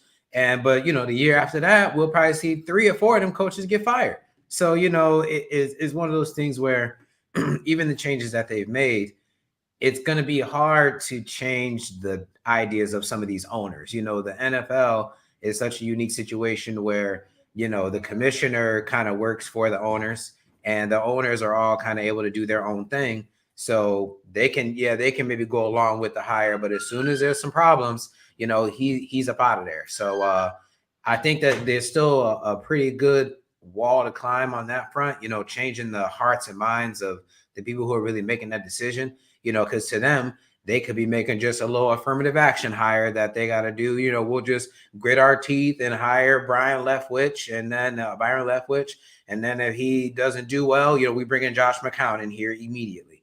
And so, yes, sir. It's going to be hard to get them to get out of that mentality until either more Black coaches start to see some success or more players start to protest, what's going on. So those are pretty much going to be the only 2 cases, and hopefully it's the success that we see. Kyle, let me say this. If Black people want a seat at the table, we got to be prepared when the table's ready to be seated. Yes, sir. So the Denver Broncos, they up for bid to spy. We need to get our money up. If we want to start making some decisions, making some changes, and see some changes, try to buy one of these teams. That's the only way it's going to happen. Other than that, you can't depend on these old white men to give you opportunities if they don't want to, because they don't have to. They don't have to. It's not mandatory for them to hire. It's obviously we could see that. So we got to force our way and kick that goddamn door down. Yeah, Floyd Mayweather, Snoop, and Dr. Dre liquidate, put all their assets together, and they should be able to buy them a football team or something like that. Snoop in Denver. That sells itself. I shouldn't have to say no more off that. So, it could definitely be done. The green is flowing up there, baby. It's legal, baby. Right. So, but final thoughts, Jay Sway. How you guys thinking? Well, I wasn't gonna say nothing, but I feel like it's a perfect time. I think Hink spoke on something that was really profound. And I'm willing to put up this proposition. If you guys amongst the men on here, if you guys can come up just with like 100,000, then I'll front the rest that we can go ahead and get us a team. Yeah, guys. Let me look at my full K, my full 57, my Roth. That's easy. I might better do some things. You talking about a high school team? Now you asked that question. Actual team. Truth be told, I what? NFL team. I wouldn't mind. I wouldn't mind. If you guys can come up with it. If you guys can come up with 100,000, just amongst like the five of you guys right here, you know, You got the other. Why is he acting like this is for real? Like he got to make a team with 200,000. I hate how he acting right now, bro. Look, he's up. Do you think about it? Calling his lawyer up, coming with a contract. Yeah, I mean, it's all about giving, right? And I just feel like this is an opportunity for us. You know, we speak about this all the time.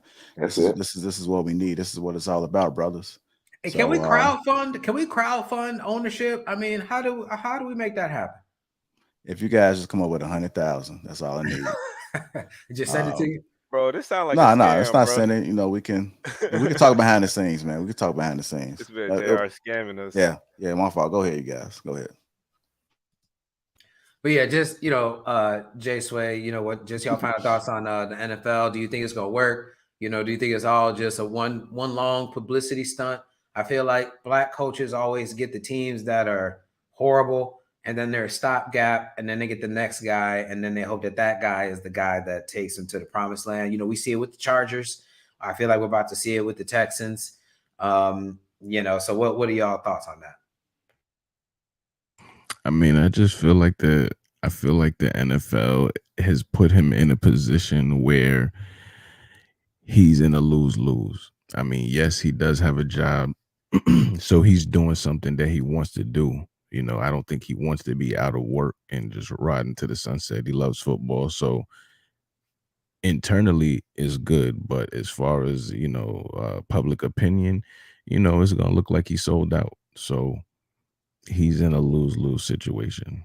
But internally, he's doing what he loves.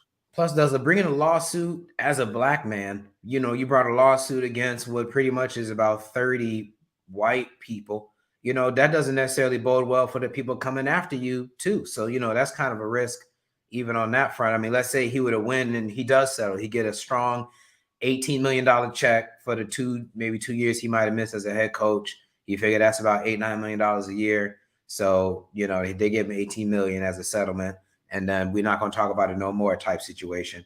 What did everybody else get? Now, the next black coach, they're going to be looking at him sideways. Like, is he going to be a malcontent? You know, Brian Flores had some accusations of him being difficult to work with, not really being a team player when it comes to the culture of the NFL. So now, you know, you figure NFL owners, they're going to be on the lookout for the next guy who seems a little too militant, a little too takes himself just a tiny bit too seriously.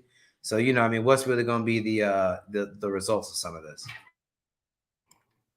I mean, they're gonna find a way to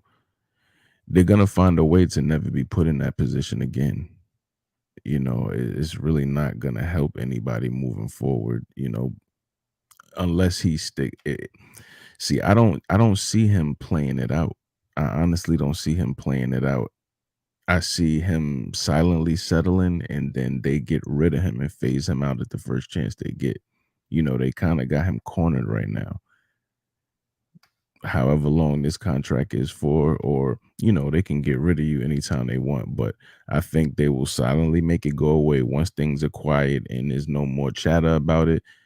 You know, they'll get rid of him, and then they will implement something where they can't be put in this, you know, vulnerable position again. Honestly, I don't think he's dumb enough to fight this fight with the track record of being in the NFL for so long. I think he'll fight the fight. I think he has probably stuff that we don't know about. You know what I mean? I doubt they gave all their cards out to the public. Maybe there's some stuff in court that's going to happen. But him getting this coaching job on the Steelers, I mean, it just makes sense. You know what I mean? It's the Steelers. They got a black head coach. They got a typically, black culture. It's the Steelers. I mean, other than the fans, I mean, it's pretty 50-50 over there in Pittsburgh. But I think he's going to continue fighting the fight. And I don't see what I don't know. I don't see what it just doesn't make any sense why he would stop and then take a lesser job and go through all this process. You know what I mean? Like, it would be a waste to just give it up. If the conversation is protecting the shield, you know what I'm saying? Is it in the best interest of the NFL for an active coach, pretty much an active employee, to have a lawsuit going on? I mean, most of the lawsuit, I feel like, is played out in the media. So you really feel like, you're giving ESPN and Fox and all these places and networks another reason to keep talking about it because it's an active lawsuit. So they could go for sure. You should be able to have a guy have a lawsuit against the rules and the way some teams have, operated in the past. I don't think he called out the Steelers by name. So I don't know if they're like indicted in the lawsuit, like outright, like, oh, these guys have done bad things, we need to hold them straight accountable. It's pretty much, I think that he just wants a league-wide change. And if the Steelers fall under that, I think they understand that he's not targeting the Steelers. You know what I mean? He's not targeting a lot of these teams directly. He's just targeting the league and how a lot of things go under the rug when you're handling, players to coaches and stuff like that. And like I said, he seems like a smart man. He seems like he's been in the league for a while. He was under Bill for a while. And just to basically give up a head coaching job, give up the head coaching respect for a position coaching job, less money, and then being disrespected because you didn't go all the way. It's like, you know what I mean? I feel like you have to prepare, like, mentally, you have to prepare what you're going through, especially when you're fighting this big machine, because the NFL in itself is a machine. And so I already think I don't know. Like you said, tomorrow he might be like, I'm done with it and be a sellout. But I hope that he was smart enough to understand that this wasn't going to be easy. It's going to be uphill for the most part. And, I think you need to keep fighting the fight, because it's not beneficial to not fight the fight. There's no benefit if you quit fighting this and then take a lesser job. You might get benefit if you keep fighting it. You know what I mean? Like, you get more benefit out of the situation if you continue fighting. He has money. Money isn't the issue. So I don't know. I think it's more like credibility at this point and just your respect as a man. So I don't think he'll stop, in my opinion. I think it's going to be one of these things where, well, not one. So think about this for a second, right? The league itself has been in like negative chaos for almost a decade. There's been 3 crises that they've had in the last 10 to 15 years that just would not go away. You got the Flores thing, the Kaepernick thing went on forever. And let's not forget, it's like it's timing. They just got the stink of the Kaepernick thing off of them. And here this dude come, right? When Kaepernick showed up, they had just got the stink of the concussion thing off them. I think the owners just legit might have fatigue of all this negative press, all these negative situations. And I really think that they're smart. I don't say that they're moral, but if they're smart, they need to just like, look, man, we done spent a decade with negative press. Let's figure out how to change the culture of our league so some of these issues just go away. If you remember, I don't remember like growing up in the 80s and the 90s, the NFL just always in some shit, dog. That was the NBA. The NBA was always in some shit in the 80s and the 90s, man. Like gambling things and, you know what I'm saying, dudes fighting on the court. Like they had a negative viewpoint because they had all this negative stuff on and off the court going on. Now it's the NFL. The NBA is damn near kumbaya now. They don't got no labor issues, nothing. It's the NFL that's always just got some shit going on now. And I think maybe the people in the NFL are wise enough to say, we have to, it's just not going to stop. There's clearly something toxic about our league that is keeping these things to keep coming up. And we got to figure them out. And I really think that's where they're at on. They're going to basically put their arm around them and say, look, bro, we wrong. We're going to try to fix it. as best as we can with some of these racist jerks we got owning it, and we gonna sort it out because they just can't keep absorbing this, bro. Yeah, it's definitely one thing after another. I mean, they had what them deflated footballs, which was a whole season issue. They had, I mean, I'm sure there's more. Every time Tom Brady is in the Super Bowl, they come up with something. They had the Legion of Boom issue. So I feel like the Marshawn Lynch years was kind of, they tried to package that as negative, even though we look back on it, and with a sense of nostalgia. But at the time, it seemed kind of controversial. Everything is always teetering on negative press with the NFL. And I felt like, yeah, had this Brian Flores lawsuit not dropped, this probably would have been the first year where the Super Bowl would have been completely void of any kind of controversy, any kind of issues going into it, So yeah, I feel like that's probably why they'll settle, is because they want to be able to have an off season at least where there's no real controversy. And don't forget the situation with domestic violence. That was a big issue in trying to get more women fan base, the bigger fan base for more women to be involved. And all of a sudden you had this domestic violence situation goes off. And that was an issue for like 4 or 5 years for a couple of players. So, and that's always something that can happen at any moment. You know what I'm saying? True. So I'm sure they always got that, or like DUI, all that kind of stuff. The Henry Ruggs situation, I feel like they swept that under the rug as much as they could. The John Gruden situation, I feel like they kind of swept that under the rug as much as they could. The Washington football team, they exactly. It's just so they have nothing positive going. Like Joe Cool might be the only positive press they're getting right now, bro. I'll tell you this: if Cincinnati had won, that would have made a big difference for the NFL, and as far as the morale, as far as the name and uplift, if they had won, because you had a team like you said, somebody like Cincinnati Bengals never won in the NFL, that would have really boosted their stock for real.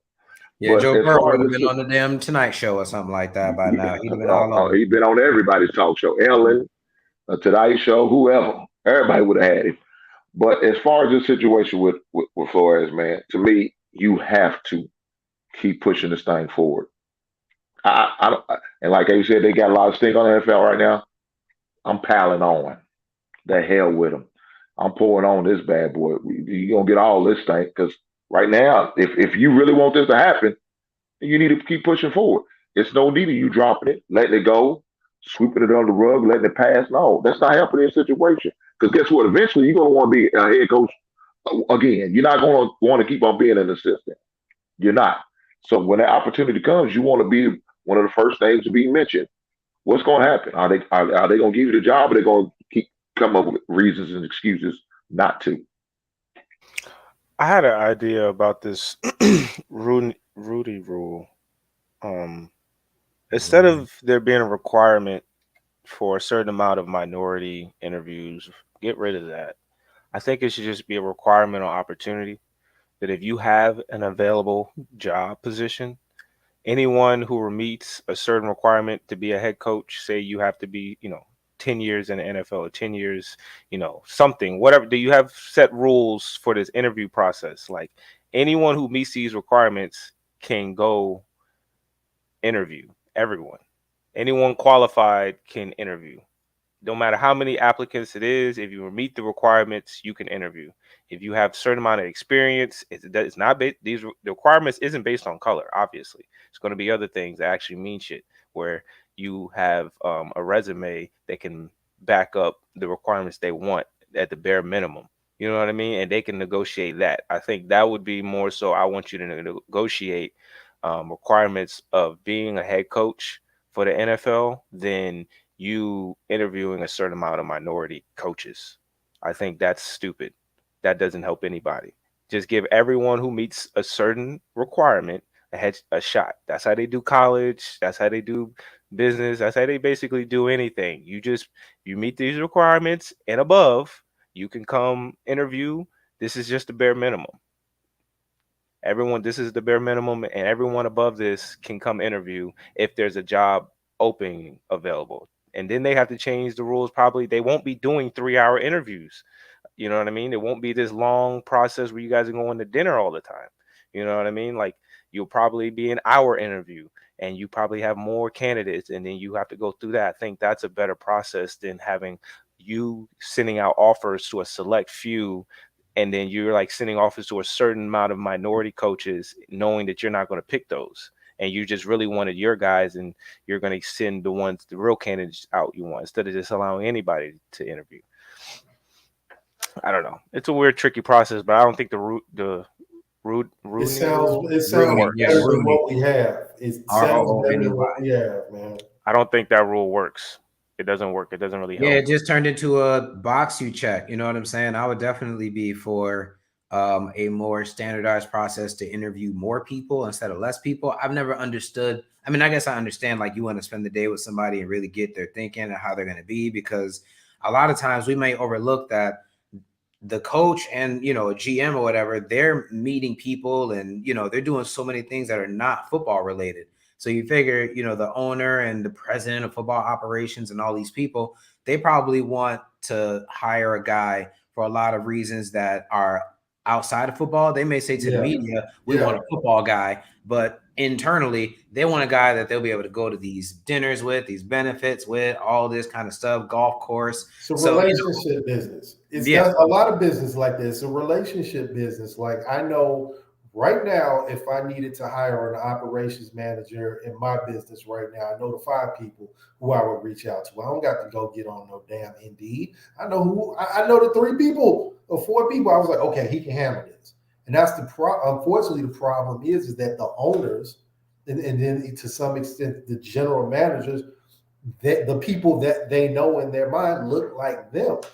So how do we get the people that don't look like them into their mind as options? And I think that's the $1 million question, right? Like I said a couple of shows ago, when I think of these coaches, is like, in the NBA, I think there's a clear line, but in the NFL, there's no clear line to these head coaching jobs. It's like they can just pick whoever they want. There's no career path to being a head coach in the NFL. It's just, if like, this so happens a family member, from the Washington football team, all get head coaching. Like, how does that happen? But Lovie Smith had the guild of the Texans, you know what I'm saying? Or like some of these other coaches. So they've got an unproven guy from Washington football team, but Todd Bowles got a, you know what I mean, scratch and claw to get interviews. Like, it's kind of crazy. There is no clear path to how that works. And I feel like maybe that's on purpose. That way they can keep these back channels where Bill Belichick finds out who the coach of the Giants is before the candidates do. You know what I mean? I don't know how the hell that happens, and I don't know how you legislate that out of the league, you know what I'm saying? Or how Bill Belichick and some GM have dinner and they're talking about a guy. Meanwhile, you know what I'm saying, whoever it is, you know, Deion Sanders is trying to get a job somewhere, but you know what I mean? Him and the GM and the coach are having a dinner talking about somebody completely different. So I don't know how you legislate that out of the league. So, you know, I just think it's going to be per the owner. And hopefully, as maybe the ownership starts to change and some of these owners start to maybe give their teams up to their children, or however it's going to go, maybe start to sell, you know, maybe the culture will be different in the next 10 years. But these next 2-3 years, I feel like it's going to be more of the same. It's going to be more, you know, big wave of black coaches hired, and then that same big wave fired the next year or two. So, but I guess it'll remain to be seen. But you know, I think we should, you know, leave it at that and kind of wrap it up. JR, I'll throw it back to you. All right. I got this mic too damn high. Appreciate y'all tuning in to Lapeef Sports on the Lapeef Network. Next up at 2:00, that's literally in about, what time is it now? Got about 26 minutes. 26 minutes before Sage Talk. So make sure you guys tune in. You see it scrolling right there at the bottom. Sage Talk with Lee. That's the topic right there. Tap in, show your support. Cam up too, man. Cam up, man. A lot of people be hesitant about camming up. So usually his monologues are pretty quick and he like to have a discussion. So make sure you guys are prepared to come up. If you guys are not doing anything, I'll tap in, cam up for a second just to show some support. Might tap in. I got work at 5, but I'll tap in for a little bit. Okay. Well, you need you some sleep, bro. You need you a nap. You know what I mean? Bro, I'm good now, man. I'm already see awake. It in his eyes, bro. I'm already awake, man. I can't take a nap. I got to work in like 3 hours. That dude that had one of B12s. He ready. Oh, speaking of, I'm not sure that Damn, stuff works, I know man. it's one. B12. Oh, the pills. Okay. Yeah. Not the minute you It drink, makes you man. get more energy. No, out of your man, I don't mess with those things. No, I'm not sure either, man. Some people just be heavy. I think it's a fix, man, like coffee. I don't use it all the time. Maybe just after like a dinner or something where you work out. I got to like do lunch something. once a day. I've just developed a Red Bull habit, and I know that's not good for me, bro. Red Bull habit? Yeah, it worked for what I needed to do, but I'm going to die if Yeah. I keep drinking these things, man. Yeah, I know, man. That's going to be on 30. Can you sit down? Hey, man, shout out to my dog, Rilla. Look what I got for you, baby. Yeah. I'm about to check one of the records out, man. Baby. So real quick about the records. Can you get a sound system? Is it that you can you plug directly into your sound system? So they got record players out now, JR. You can plug that thing up into your speakers. I mean, there's how do you think they did DJ and the scratching? Like, I don't know, man. You didn't even think about that, did you? It's too early, man. Here come that commercial. No, but man, hey, go and get you one, man. Go and get you one. They got all types of good record players, man, for a variety of prices. You go to Target. You go right to Target. They got a little electronic aisle. Yeah. Well, if I'm gonna get one, I'm gonna give you a nice one. I might do a little scratching or something for y'all. Yeah. Actually, I might put it in the set for next. I might put that in the set for next Sunday, man. Yeah. There you are. I might actually have put it on one of the higher tables and have a whole setup, and you guys see me mixing it up. Okay. Cut creator. I got you. Yeah, there you go. Still, I got you. Know what it is, man. These are small ass boxes. Appreciate y'all tuning in, man. Make sure you cop them tickets to Houston too. All right, y'all. All right, black fella. All right, brother. Like.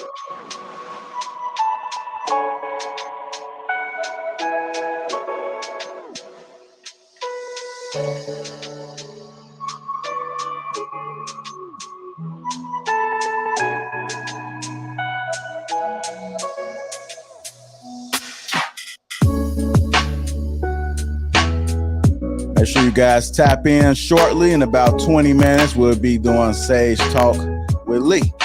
Sage Talk with Lee. That's at 2 p.m. CST. While you guys at it, make sure you guys subscribe to the channel. Also, hit that like button on your way out. Hit that like button on the replay. Make sure you guys copy your tickets to Houston. That's April the 23rd. That link is pinned to the top of the description as well. Yeah, see you guys on the other side. Sage Talk with Lee. Hit that like button, y'all. Appreciate y'all. Thank you. Thank you guys for the support, man. Shout out to the panel. Sway, Jay, Avon, Kyle, Pink. Shout out to the crew, y'all.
That like button, y'all. Catch us Sage Talk with Lee, 2 p.m. CST.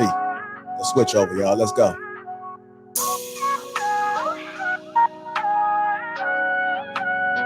And so y'all catch that Sage Talk with Lee at 2 p.m. CST, y'all. Come on. Let's get it. You know what it is. Lapeef Network. Let's go. Get.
All right, y'all. Y'all make sure y'all head over to Sage Talk with Lee. Head over there right now.